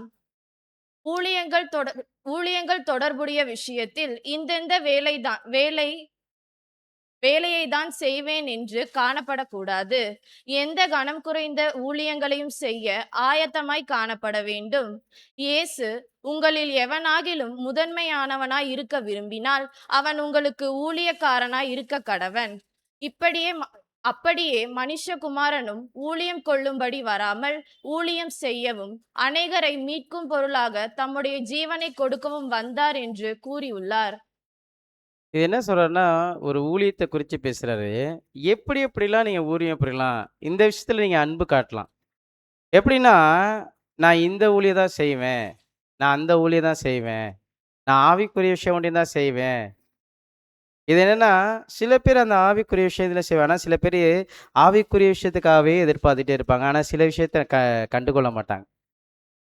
ஒரு எக்ஸாம்பிளுக்கு பார்த்தீங்கன்னா, ஒரு டீ டம்ளரோ இருக்குது. ஒரு ஒரு கூட்டுற வேலை இருக்குது. இல்ல ஒரு தண்ணி நிரப்புற வேலை இருக்குது.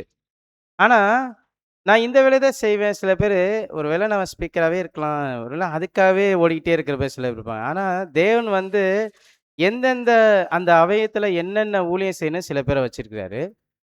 ஆனாலுமே சில பேரு இது வந்து பேசலாம். ஆனாலுமே சில பேரு எந்த ஊழியத்துல பெரிய ஊழியத்துல இருந்துட்டாலும், எல்லா ஊழியமும் செய்யணுமா. அதான் சொல்லுவாரு. நான் இந்தந்த ஊழியம் தான் செய்வேன். இந்த ஊழியம் நான் செய்ய மாட்டேன். ஏன்னா, இப்ப பார்த்தீங்கன்னா, நம்ம சொந்த பந்தம் வந்துட்டா, நம்ம விழுந்து விழுந்து வேலை செய்வோம். ரத்த சொந்தம் பந்தம் மாம்சத்துல. அவங்க அவங்க தட்ட புடுங்கி கழுவுவோம். அவங்க கிளாஸ புடுங்கி கழுவுவோம். ஐயோ! ஆனா சபையில வந்துட்டா சில ஊழியங்கள நம்ம செய்ய மாட்டோம். அவருக்கு யாராச்சும் கழுவிட்டு போயிருவாங்க கிளாஸ. வேற யாராச்சும் கழுவிட்டு போயிருவாங்க. கன்வென்ஷன்லயா இருக்கட்டும் சரி. சில விஷயங்கள் வந்து நம்ம கண்ல படுதா, சில பேர் வருவாங்க. "அப்பா ஏன் இந்த டாய்லெட்டு அந்த வேலைய நீங்க செய்யலாமே?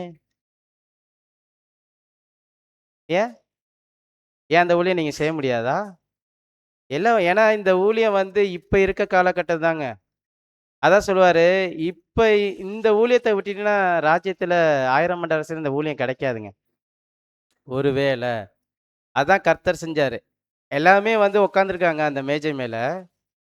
கால் கழுவுறதுக்கு வந்து பார்க்குறாங்க. பேதுரு நெனச்சிருப்பாரு, அந்த சின்ன பையன் செய்யட்டும். அவன் தான் வயசுல சின்ன பையன். நம்மலாம் பெரிய ஆளு. இந்த பையன் செய்யட்டும் அப்படின்னு நெனச்சிட்டு இருப்பாரு. ஆனா கர்த்தர் எல்லாத்தையும் வாட்ச் பண்றாரு. வாட்ச் பண்ணிட்டே பார்க்குறாரு. இறங்கிட்டாரு சட்டுன்னு. இறங்கி சீலு கட்டுறாரு. கழுவ ஆரம்பிச்சு எல்லாம் மிரண்டு போயிட்டாங்க. ஐயய்யோ! விடுங்க ஆண்டவரே பேதுரு. வேற என் கால்ல நான் தகுதி இல்ல. அப்ப என்னாங்கன்னா, கர்த்தர் காமிச்சுட்டாரு. எந்த ஊழியமே தேவனுடைய பார்வையில மேன்மை தான். அதான் சொல்லுவாரு தெரியுங்களா? எந்த ஊழியம் தேவனுடைய பார்வையில ரொம்ப, ரொம்ப விலையேற பெற்றது. அந்த ஒரு கலசம் தண்ணி குடுத்தா கூட என்ன பண்றாருங்க? கணக்குல வைக்கிறாரு. நீங்க வந்து ஒரு யாருமே கண்டுக்க வேணாமே! நீங்க செய்ற வேலைய யாரும் கண்டுக்க வேணாமே! எல்லா வேலையும் செஞ்சுட்டு கர்த்தர்ட்ட ஒப்படைச்சுக்கங்க. ஏற்ற வேளை தேவன் பலன் அளிப்பாருங்க. நம்ம பார்க்குற ஊழியமாகவே எல்லாம் பார்க்குற ஊழியமே பண்ணிட்டா, தேவன் வந்து ஒவ்வொருத்தருடையும் ஒவ்வொரு தாளந்து யார் யாருக்கு என்ன வைத்திருக்காரோ, அந்த தாளந்த நம்ம வீண்படுத்தினா தான். இல்ல, நம்ம அந்த பரலோக வாய்ப்புக்கு இப்படியே நம்ம நெனச்சுக்கிட்டே போயிருந்தோம்னு வைங்க, ஓட்டத்த விட்டுருவோங்க. நம்ம வேற எங்கேயோ ஓடிக்கிட்டு இருப்போம். ஆனா, இந்த ஓட்டத்துல தேவன் வந்து சில விஷயங்கள வைத்திருக்கிறாரு. நமக்குன்னு ஒருவேளை நீங்க செய்யுங்கப்பா தாராளமா. நம்ம சகோதரிகள், நம்ம ரத்த பந்தத்துக்கே அவ்வளவு விஷயம். இவங்கலாம் ரொம்ப மேன்மையானவங்க. ரொம்ப மேன்மையான ஜனங்களுக்கு நீங்க என்ன ஊழியம் செய்தாலுமே தேவன் கணக்குல வைத்துக் கொண்டிருக்கிறார். நான் இந்த ஊழியம் செய்வேன், நான் அந்த ஊழியம் செய்வேன் இப்படிலாம் இல்ல. இப்படி நீங்க அன்பு காட்டலாம். சில பேர்லாம் முன்னெல்லாம் பார்த்தீங்கன்னா, கையில இருக்கிறத புடுங்கிட்டு போய் வேலை செய்வாங்க தெரியுங்களா? ஆனா இப்பலாம் யாருக்கிட்டயுமே அந்த இது வரமாட்டேங்குது. பார்த்துருக்கீங்களா? ஆனா தேவன் அந்த மாரி விரும்புறதில்லங்க. இப்படிதான் தேவன் வந்து சில விஷயங்கள எதிர்பார்த்துக்கிட்டே இருக்காரு. நீங்க செய்வீங்களா? அத பார்க்கும்போது நம்ம அப்படியே கண்டுக்கொள்ளாம போனா, சரி போ வேற ஆளு செஞ்சுட்டு அந்த வாய்ப்ப பெற்றுக்கொண்டு போவோம். இப்படி நீங்க அன்பு காட்டலாம் சகோதரர்கள் மத்தியில. எந்த ஊழியம், மாம்சீக ஊழியம் செஞ்சுட்டாலுமே, ஆவிக்குரிய செஞ்சாலுமே 2 வேளையும் நீங்க வந்து ஒண்ணா பாருங்க. ஏன்னா இது தேவனுடைய ஊழியம், தேவனுடைய சபை, தேவனுடைய ஜனங்க.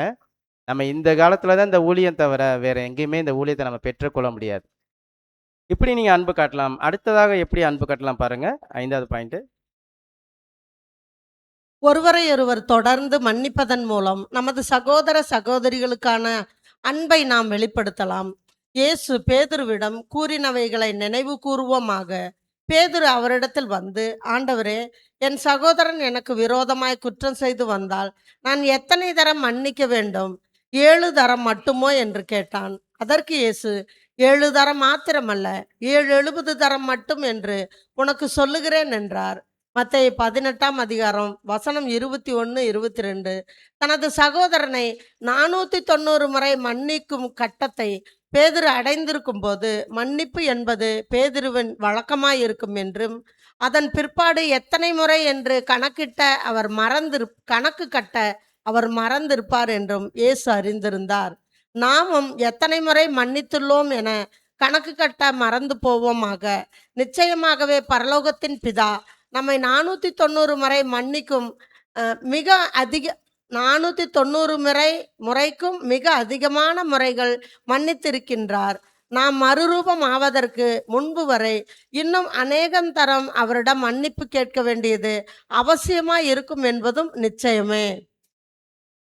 என்ன சொல்றாருன்னா, மன்னிக்கிற விஷயம். பேதுரு வந்து கேட்பாரு, "போதகரே, நான் என் சகோதரன் தப்பு பண்ணா நான் எத்தனை முறை மன்னிக்கிறேன்? 7 முறையா?"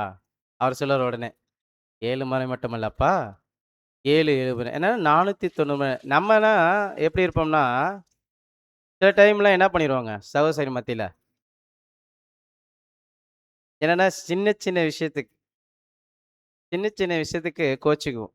சகோதரி என்ட்ட பேசல, எனக்கு வணக்கம் சொல்லல. இல்ல என்னைய ஒரு கார்ல இந்த சகோதரிய வந்து ஏத்திட்டு போறாங்க. ஏன் இந்த சகோதரி என் பக்கத்துல உட்காரல? சின்ன சின்ன விஷயங்கள வந்து நம்ம பெருசாக்கிட்டு, மூஞ்சி குடுத்து கூட பேச மாட்டோம். ஆனா கர்த்தர் பார்த்தீங்கன்னா, மன்னிங்கன்றார். ஏன் மன்னிங்கன்றார்ன்னா, இந்த மன்னிக்கிற குணம் வந்து தேவனுடைய குணமா. நம்முடைய பரலோக தந்தையுடைய குணம். ஏன்னா, நம்ம அநேக விஷயத்துல தவறுறோம். ஏன்னா, ஒவ்வொரு விஷயம் சிந்தையில, வார்த்தையில, கிரியையில ஒவ்வொரு நிமிஷம் நம்ம தவறிக்கிட்டு இருக்கோம். தேவன் மன்னிக்கிறாருங்களா? நிமிஷம் நிமிஷம் மன்னிக்கிறாருங்களா? நம்முடைய சகோதரர்களுடைய பலவீனங்கள், ஒருவேளை பெரிய பெரிய பலவீனம்லாம் இருக்கு. அது 6th வால்யூம்ல இருக்கு. அந்த மாரி விஷயம்னா அப்படி இல்ல. வாழ்க்கை நடைமுறையில சின்ன சின்ன விஷயங்கள், சகோதரர்கள் நம்ம யாருடைய பிள்ளைங்கன்னா, தேவனுடைய பிள்ளைங்க. நமக்குள்ளே மன்னிப்பு இல்லன்னா, அது தேவனை எதிர்பார்க்கிற குணம். அததான் சொல்லுவாரு, ஏன் 490 முறை மன்னிக்கணும்னா, இந்த பாடத்துல எப்படி வரும்னா, நீங்க ஒரு விஷயம் நீங்க தொடர்ந்தே செஞ்சீங்கன்னா, அந்த குணமாவே மாறிருவீங்களாம். அதுதான் சொன்னாரு. அத சொல்லுவாரு, நீங்க ஒரு விமர்சிச்சுக்கிட்டே இருக்கீங்க, ஒரு தீமையான பேச்சு பேசிக்கிட்டே இருக்கீங்கன்னா, நீங்க அதுவாவே மாறிருவீங்க. ஒருவேளை நீங்க மன்னிச்சுக்கிட்டே இருக்கீங்க, ஒரு சகோதரன்னா, விடுங்க அவர் தேவன் வந்து அவருக்கு ஏற்ற வேளையில புரிய வைப்பாரு. அவருக்காக நம்ம ஜெயிப்போம். நம்ம மன்னிப்போம். நம்ம சகோதரனை போய் பேசுங்க. மன்னிச்சுட்டு பேசுங்க. யார் இவரு? நம்ம சொந்த பந்தத்துல இதே இதே கான்செப்ட் தான். இப்ப வந்து இப்போ ஒரு அண்ணன், தம்பி இருக்காங்கன்னு வைங்களேன், ஒரு அக்கா, தங்கச்சி இருக்கீங்கன்னா, சில சமயம் சண்டை போடுவாங்க. சில சமயம் என்ன பண்ணுவாங்க? டக்குனு ஆனா சகோதரர் மத்தியில அந்த மனசு இறுகுன மனசா வரும். சில இத தோணும். ஏன்னா ஏன்னா வெவ்வேறுவான ஜனங்கள் நம்மலாம். அந்த இது வராது. பாண்ட் வராது தெரியுங்களா? இத தான் மன்னிங்க. மன்னிக்கின்ற குணம் வந்து தேவனுடைய குணம். எல்லாத்தையும் தேவன் மன்னிக்கிறார்ல. இப்ப நமக்கு ஒண்டியுமே மன்னிப்பு கேட்டுக்கிட்டு, மித்தவங்கள நீங்க மன்னிக்கலன்னு என்ன பண்ணுவீங்க? அதான் சொல்லுவாரு தெரியுங்களா? ஒருத்தர் வந்து அநேக கடன் வாங்கியிருப்பாரு. ஒருத்தர் கொஞ்சம் கடன் வாங்கியிருப்பாரு. இவருக்கு தேவன் மன்னிச்சுருவாரு. ஆனா இவரு என்ன பண்ணுவாரு? அவர் கழுத்த புடிச்சு நெருக்குவாரு. பாத்தீங்களா? இந்த குணம் தான் நம்மள்ட்ட இருக்கு. தேவன் நமக்கு நெறைய குணத்த மன்னிச்சுட்டாரு. ஆனா நம்ம என்ன பண்ணுவோம்? கொஞ்சமா அவங்க சின்ன பலவீனமா பண்ணியிருப்பாங்க. அது வந்து என்னன்னா, மைண்ட்ல ஆனா சில பேர் அந்த அந்த பிரச்சனை ஒண்ணுமே இருக்காதுங்க. நம்ம போய் விசாரிச்சோம்னா, அது ஒண்ணுமே இல்லாத பிரச்சனையா தான் இருக்கும். அதுக்காக பெரிய பெரிய விஷயமா அப்படியே ஒண்ணு ஒண்ணாலே போய் பெரிய விஷயத்துல நிக்கும். சின்ன சின்ன விஷயத்துல மன்னிச்சிருங்க. ஏன்னா இது இப்படிதாங்க அன்ப காட்டணும். ஏன்னா இந்த மன்னிப்புன்ற குணம் இல்லாம தான் நெறைய பேரு ரோட்ல பைத்தியக்காரங்களா அலையுறாங்க தெரியுங்களா? குடும்பத்துல, வீட்டு கணவன் மனைவி மத்தியில, அம்மா பிள்ளைகள் மத்தியில, இந்த அன்பு இல்லாத குணனால தான் பிள்ளை வந்து தகப்பன அடிக்கிறது, அம்மாவ அடிக்கிறது. ஏன்னா ஏதோ ஒரு தாய் ஒண்ணு சொல்லிட்டாங்கன்னா, நம்ம தாய் அந்த இதனால தான் உலகத்துல சண்டைகள்.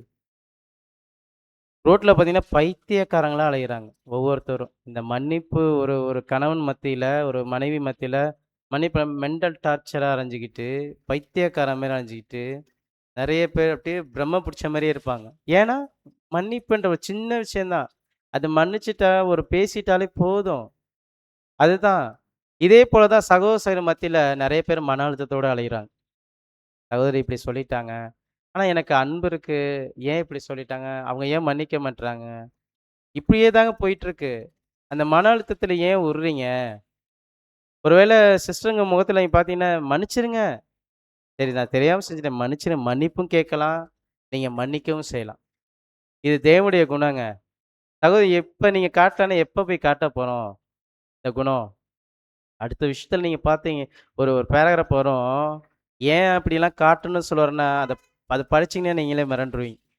ஏன் எப்படி காட்டணும் அப்படின்ட்டு அடுத்த இதுல ஒரு 2வது பேராகிராஃப் அப்புறமேட்டு நம்ம படிப்போம். இப்படிலாம் நீங்க அன்பு காட்டலாங்க. ஒரு 5 காரியம் நம்ம பார்த்துட்டோமா? எப்படிங்களாங்க? ஃபர்ஸ்ட்டு என்னங்க? ஆறுதலான வார்த்தைகள். ஒரு சகோதர மத்தியில ஆறுதலான வார்த்தைகள நம்ம பேசி அன்ப காட்டலாம். அடுத்தது பொருளாதார உதவியினால நம்ம அன்பு காட்டலாம். அடுத்தது என்னங்க? சில பலவீனங்கள வந்து தென்படும். நம்ம அவங்கள எப்படி காட்டணுங்க? அன்போட சத்தியத்தை கைக்கொண்டு அவங்கள போய் ஏதோ ஒரு சத்தியத்த வைத்து, "இப்படி இருக்கு சகோதரரே, நீங்க இப்படி செய்யாதீங்க." அன்புல நம்ம கண்டிக்கணும். அதிகாரத்துல இல்ல. ஏன்னா அதிகாரம் பண்ணா தேவன் நம்ம அதிகாரம் பண்ணா நம்ம ஒண்ணுமே முடியாது. அன்புல தான். ஏன்னா சகோதரர் ரசிப்பதே என்ன சொல்லுவாருன்னா, நீங்க போய் ஏதாவது ஒரு பலவீனம் ஆயிடுச்சுன்னா, நீங்க போய் ரொம்ப ஹம்பிளா கேளுங்க. அப்படிதான் பிரதர் சொல்லுவாரு. தாழ்மையில சொல்லுங்க தான் சொல்லுவாரு. அப்புறமேட்டு பார்த்தோன்னா எப்படிங்க? அடுத்தது ஊழியம் சரி இந்த ஊழியம் தான் செய்வேன். அந்த ஊழியம் அப்படி இல்ல. எல்லா ஊழியம் செய்யுங்க. கண்ணுல எது படுதோ செய்யுங்க. எல்லா ஊழியம் செய்யுங்க அப்படின்னு சொல்லுவாரு. அடுத்ததுன்னா மன்னிப்பு. இது பிரதான குணம். இந்த மன்னிக்கிற குணம் ரொம்ப ரொம்ப பிரதானம். இது மன்னிப்பு ரொம்ப பிரதானம். இப்படிலாம் அன்பு காட்டலாங்க. சரிங்க பிரதர். சில பேர் தேள் போல கொட்டுவாங்க. வீட்டிலயும் சரி. இப்போ ஒரு சொந்த பந்தத்துல ஒரு மாமியார், மருமகள், ஒருவேளை ஒரு சபையிலேயே ஒரு சகோதர, சகோதரி வந்து தேள் போல கடிஞ்சுக்கிட்டே இருப்பாங்களா, இவங்களெல்லாம் எப்படி இப்ப நான் அன்பு காட்டணும்? இவங்களெல்லாம் அன்பு காட்டணுமா? இப்படியே திட்டிக்கிட்டே இருக்கிறாங்களே! வேணா அடுத்த போடுங்க பிரதர். தேள் கொட்டும். எ தண்ணீரில் சிக்கி தவித்துக் கொண்டிருந்த தேள் ஒன்றினை ஒரு மனுஷன் கண்டான். அம்மனுஷன் அதை காப்பாற்றலாம் என எண்ணி தன் கையை நீட்டி அதை பிடிக்க முயன்றபோதோ அந்த தேள் அவனை கொட்டியது.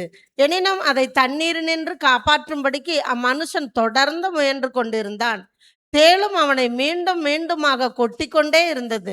அருகில் நின்று பார்த்து கொண்டிருந்த ஒருவர், திரும்ப திரும்ப கொட்டி கொண்டிருக்கும் தேளை காப்பாற்றாதே, நிறுத்து என்று அம்மனுஷனிடம் சொன்னார். அதற்கு அந்த மனுஷனோ, கொட்டுவது என்பது தேளினுடைய சுபாவம், அன்பு காட்டுவது என்பது என்னுடைய சுபாவம். கொட்டுவது தேளினுடைய சுபாவமாக காணப்படுகின்றது என்பதற்காக நான் ஏன் எனது சுபாவத்தை கைவிட வேண்டும் என்று வினவினான். இது என்ன ஸ்டோரின்னா இது, ஒரு மனுஷன் வந்து ஒரு தேளு தண்ணீல விழுந்துருச்சு. அத தூக்கி விடணும்னு நெனைக்கிறாரு. அது என்ன பண்ணுது? கடிச்சுக்கிட்டே இருக்குது. ஒரு மனுஷன் அங்கேருந்து வராரு. "எப்பா அது கடிச்சுக்கிட்டு தானே இருக்கு. அத விட்டுட்டு நீ போயேன்ப்பா" அப்படின்றாரு. "ஏன்பா அது திருப்பி உன்னை கடிச்சுங்க பாருப்பா, கையெல்லாம் பாருப்பா." "கடிச்சது பரவால்ல. சரி நான் விட்டுட்டு போயிர்றேன்." விட்டுட்டு போனா என்னங்க ஆகுது? செத்து போயிரும். அது கொட்டுதுன்னு நெனைக்குது நம்ம பார்த்தோம்னா, அது என்னங்க அந்த ஒரு ஜீவன் வந்து செத்து போயிருங்க. இது போல தான் நம்ம குடும்பத்தின் மத்தியிலோ, ஒரு மாமியார், மருமகளோ, இல்ல ஒரு எந்தெந்த சொந்த பந்தமோ, இல்ல வேலை ஸ்தலங்களோ, இல்ல சகோதர, சகோதரிகளோ ஒரு மேல கொட்டுறாங்களா? நீங்க என்ன பண்ணுங்க? அன்பு காட்டுங்க. அந்த கொட்டுறது அவங்களுடைய சுபாவமே அதுதான். ஏன்னா இதெல்லாம் மாம்சம். நம்மளே அந்த சுபாவத்துல தானே வந்திருக்கிறோம். நம்ம வந்து உடன்படிக்கை பண்ணி சத்தியம் கேட்டனால நமக்கு எல்லாமே தெரியுது. நமக்கு சத்தியத்துல என்ன பண்ணுவோம்? நம்மளும் அதே போல தான் இருப்போம். அப்ப வந்து நமக்கு இந்த சத்தியெல்லாம் தேவனுடைய தெய்வீக திட்டம் எல்லாம் தெரியுதுன்னா, இவங்க ஏற்றவேளை தேவன் என்ன பண்ணுவாருங்க? ராஜ்யத்துல எல்லாத்தையும் சரி பண்ணிருவார். அப்ப நம்ம இந்த ஜனங்கள எப்படிதான் மனம் உருக்கத்தோட தான் பார்க்கணும். அன்புல தான் காட்டணும். நம்ம சுபாவத்த ஏன் அப்ப தீமைக்கு தீமையை செஞ்சா என்னங்க ஆகும்? நம்ம தேவன் எப்படியாப்பட்ட தேவன்? தீயோர் மேலயும் இல்ல இல்ல மழையை வர்ஷிக்க பண்ணுகிற ஒரு வசனம் தெரியுங்களா? நல்லோர் மேலயும், தீயோர் மேலயும் மழையை வர்ஷிக்க பண்ணுகிற தேவன். தேவன் நெனச்சா என்ன பண்ணுவான்? அததான் அ யோனா தீர்க்கதரிசி போவாரு. அ அவர போய் தீர்க்கதரிசனம் சொல்லுவாரு. "நான் அழிச்சிருவேன் நீ சொல்லுப்பா" அப்படின்னு சொல்லிட்டு. ஆனா போய் என்ன சொல்லுவாருன்னா, அழிச்சிருவேன்னு சொல்லும்போது அந்த ராஜாக்கள் வந்து மனம் திரும்பி என்ன பண்ணுவாங்க? மன்னிச்சிருவாரு. இவரு உடனே கோவப்பட்டு, "என்ன தேவன் நீங்க என்ன சொன்னீங்க? அழிச்சிருவேன்னு சொன்னீங்க. இப்ப என்ன மனம் திரு" அப்படியாப்பட்ட தேவன் தாங்க நம்ம தேவன். தேவன் வந்து ரொம்ப இரக்கமுள்ளவரு.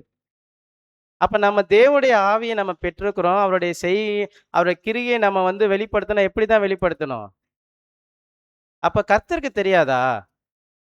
கொட்டுனாங்க தெரியுங்களா? தேள் போல அவருக்கு போல கொட்டுனது மாரி யாருமே கொட்டலங்க. காரி மூஞ்சில துப்புனாங்க. தலையில கொட்டி உன்ன கொட்டுனது யாருன்னு சொல்லுன்னு சொல்லும்போது, அவருக்கு தெரியாதா கொட்டுனது யாருன்னு? பேதுருட்ட சொல்லுவாரு, சீஷர்கிட்ட சொல்லுவாரு, "அந்த கடல்ல ஒரு மீன் வரும். அந்த மீன் வாய்க்குள்ள என்ன இருக்கும்? வெள்ளி பணம் இருக்கும். நீ போய் வரி செலுத்து." இது இங்க எங்க உட்கார்ந்திருக்காரு அவரு? கரையில உட்கார்ந்திருக்காரு. அங்க வர்றது அவருக்கு எப்படி தெரியும்? அதான் நாலேட்ஜ். பரிபூரணம். அவருக்கு தெரியாதா? பக்கத்துல இருக்கிறவர் யார கொட்டுனது தெரியாதா? சிரிக்கிறாங்க, கேலி பண்றாங்க, கொட்டுறாங்க. சிலுவையில இருந்து வாங்க இறங்கி தேவையில்லாத வார்த்தையெல்லாம் பேசுறாங்க. பொறுமை. பிதாவே மன்னி. ஏன்? இவங்க இப்படி செய்றாங்க. ஆனா ராஜ்யத்துல என்ன பண்ணுவாங்க? தேவன்ட்ட வந்து என்ன பண்ண போறாங்க? அழுக தான் போறாங்க. அதே போல தாங்க சில ஜனங்கள் வந்து நம்மள கொட்டுறாங்களா? ஏன் நீங்க வந்து உங்களுடைய சுபாவத்த நீங்க எதிர்த்து நிக்கிறீங்க? தீமைக்கு தீமை ஏன் செய்றீங்க? தேவன் எப்படியாப்பட்டவரு? சைலன்ட்டா இருக்கிறாரு. இவ்வளோ தூரம் அவரு வந்து சைலன்ட்டா இருக்குன்னு, இவ்வளோ தூரம் பொறுமையா இருக்காருன்னா, நம்மளே பிரமிக்கத்தக்கதா தோணுது. ஏன்னா எவ்வளோ தீமைகள் நடக்குது. நம்ம மத்தியிலே நம்மளே எவ்வளோ விஷயம் செய்றோம். தேவன் நம்ம மேல எவ்வளோ பொறுமையா இருக்கிறாரு. சில பேர் கொட்டுறாங்களா? கொட்டுட்டும். நீங்க அன்ப ஒண்டி காட்டிக்கிட்டே இருங்க. அதுதான் சொல்லுவாரு. இப்படி நீங்க அன்பு காட்டலாம். எந்த சகோதர சகோதரிகள் வீட்டு மத்தியில. இத நீங்க காட்டுனீங்கன்னா, சில பேர் அவங்களே பார்த்துட்டு, ஐயோ! இவனையே நம்ம திட்டணும்னு இங்க இது பண்ணிருவாங்க. அப்படிதான் ஆயிரும். ஒரு விஷயம் அவங்களே மாறிருவாங்க. இப்படிதான் தேவன் எதிர்பார்க்கிறாருங்க. அததான் சொல்றேன்ல, தீமையை நன்மையாலே வெல்லுன்னு வரும் தெரியுங்களா? நம்ம நன்மை செஞ்சு தான் அத வெல்ல முடியும். அதுதான் வசனங்கள்லாம் கரெக்ட்டா இருக்குங்க. நம்முடைய வாழ்க்கையில வந்து அத கடைப்பிடிக்கும்போது தான், அதுக்குரிய பலன நம்ம பெற்றுக்கணும். நம்ம ஏன் அத பலன பெற்றுக்கொள்ளனா, நம்முடைய வாழ்க்கையில அத கடைப்பிடிக்கிறது இல்ல. வசனங்கள நம்ம கடைப்பிடிக்காதனால தான் ஒவ்வொரு வசனம் ஒவ்வொரு விஷயத்துல நம்ம அப்ளை பண்ணோம்னா, சைலன்ட்டா ஆயிருவோம். தேவனுடைய வார்த்தைக்கு நம்ம கீழ்ப்படிஞ்சு போயிருவோம். தேவன் வந்து ஏற்ற வேளையில நம்மள வந்து ரொம்ப சரிங்க இது எனக்கு வாழ்க்கையில இது வரலங்க. நானும் எவ்வளோ ட்ரை பண்றேன். இத எப்படி தாங்க என்னால கடைப்பிடிக்கிறது? என் வாழ்க்கையில நான் இது பண்றேன். நான் ரொம்ப கஷ்டப்பட்டுறேன். எப்படின்னா, ஒரு விஷயம் செய்யலாம். ஜெபம். போடுங்க பிரதர். இந்த ஜெபம். பறவையானது மரக்கிளையில் அமர்ந்து தூங்கிக் கொண்டிருக்கையில் அது கீழே விழுவதில்லை. இதை நீங்களும் கவனித்திருப்பீர்கள் அல்லவா? பறவையினால் எப்படி கீழே விழாமல் இப்படி காணப்பட முடிகின்றது? பறவையின் கால்களில் காணப்படும் தசை நார்களிலேயே ரகசியம் காணப்படுகின்றது. பறவைகள் அதன் முழங்கால்களை மடக்கும் போது அதன் நகங்கள் இரும்பு கொக்கி போல் கிளையினை இறுக்கமாக பற்றி கொள்ளும் வகையில் அதன் தசை நார்கள் வடிவமைக்கப்பட்டுள்ளன. மேலும் பறவையானது அதன் முழங்கால்களை நீட்டி நிமிர்த்தும் வரை இந்த நகங்கள் அதன் இறுக்கமான பிடியினை தளர்த்துவதில்லை. வளைந்து மடிந்திருக்கும் முழங்கால்களே கிளையினை மிகவும் இறுக்கமாக பற்றி பிடித்திருக்கும் திறனை பறவைக்கு கொடுக்கின்றதாக இருக்கின்றது. என்ன சொல்ல வரேன்னா, என்னால முடியல. ஆனா நான் நெனைக்கிறேன். நான் இப்படிலாம் இருக்கணும்னு நெனைக்கிறேன். ஆனா எனக்கு முடியலன்னா, முழங்கால் மடி மண்டியிட்டுருங்க. தேவன்ட்ட போய் கதறி ஜெபிங்க. எப்படி அந்த பறவை வந்து ஒருவேளை நம்ம பறவைய கூட அது தூங்கும்போது பார்த்துருக்கதில்ல. நம்முடைய கிராமப்புறங்கள்ல கோழி தூங்குறத பார்த்துருப்பீங்களா? அது சின்ன கிளை தான் இருக்கும் அந்த மரத்தடியில. அத அப்படியே இறுக்கமா அவ்வளோ பெரிய வெயிட்ட பிடிச்சிட்டு இருக்கும் தெரியுங்களா? நம்ம போய் பிடிச்சு இழுத்தாலுமே வராது. ஏன்னா நம்மளும் அந்த இதெல்லாம் பார்த்துருக்கோம். அதேபோல தான் தேவன்ட்ட இறுக பற்றிருங்க. பற்றி கொண்டீங்கன்னா தான் தேவன் வந்து அந்த விஷயத்த நம்ம குடுப்பார். ஏன்னா சொல்லுவாரு தெரியுங்களா? ஒரு ஒரு ராஜாட்ட போயிட்டு ஒருத்தவங்க வந்து அடிக்கடி தொந்தரவு செஞ்சுட்டே இருப்பாங்க தெரியுங்களா? அவரே என்ன பண்ணுவாங்க? இது அடுத்த ஸ்லைடு இருக்குங்களா? போடுங்க. எது? இத படிங்க சிஸ்டர். நமக்கு மிகவும் விலையேற பெற்றவைகளாக காணப்படும் நேர்மை, பரிசுத்தம், விவேகம், கண்ணியம், நற்பண்புகள் போன்றவைகளை எப்படி உறுதியாக கடைபிடித்து காத்துக்கொள்வது என்பதை தூங்கும் பறவையிடமிருந்து நாம் கற்றுக்கொள்ளலாம். வாழ்க்கை தன்னை அர்த்தமுள்ளதாக்கும் இந்த விலையேற பெற்ற பண்புகளை உறுதியாய் கடைபிடிப்பதற்கு முழங்கால் மடக்கி ஜெபம் பண்ணுவதே அந்த ரகசியமாக காணப்படுகின்றது. ஜெபத்தில் தேவனை உறுதியாய் பற்றிக்கொள்வோமேயானால் அவர் நம்மை கைவிடாமல் காப்பாற்றுவார் என்று நாம் நிச்சயமாக கொள்ளலாம். கர்த்தரையும் அவர் வல்லமையையும் நாடுங்கள், அவர் சமூகத்தை நித்தமும் தேடுங்கள். சங்கீதம் இதுதான் சங்கீதம் 105 வசனம் 4. நாம் நம்முடைய சகோதர இல்ல. சிஸ்டர் சகோதரிகளுக்கான இல்ல. இது இல்ல. இது அடுத்த என்ன சொன்னாரு? நித்தமும் நாடுங்கள். அததான் சொல்றாரு. அந்த ஜெபம் செஞ்சா தான் அநேக அதுதான் முழங்கால் மடக்கி ஜெபம் பண்ணுவதே இந்த ரகசியம். நம்ம ஜெபத்துல போய் நமக்கு வரல, இந்த விஷயம் எனக்கு வரல அப்படின்னா, உடனே பண்ணுங்க. அப்பதான் அந்த தேவையான அந்த குணங்கள் வந்து நமக்கு வந்துரும். தேவன் ஏற்ற வேளையில அத செஞ்சுருவாரு. சரிங்க பிரதர், இந்த அன்பு நம்ம முக்கியமா இத காட்டியே தான் ஆகணுமா? ஏன் பிரதர் கொஞ்சம் லேட்டா காட்டலாமே?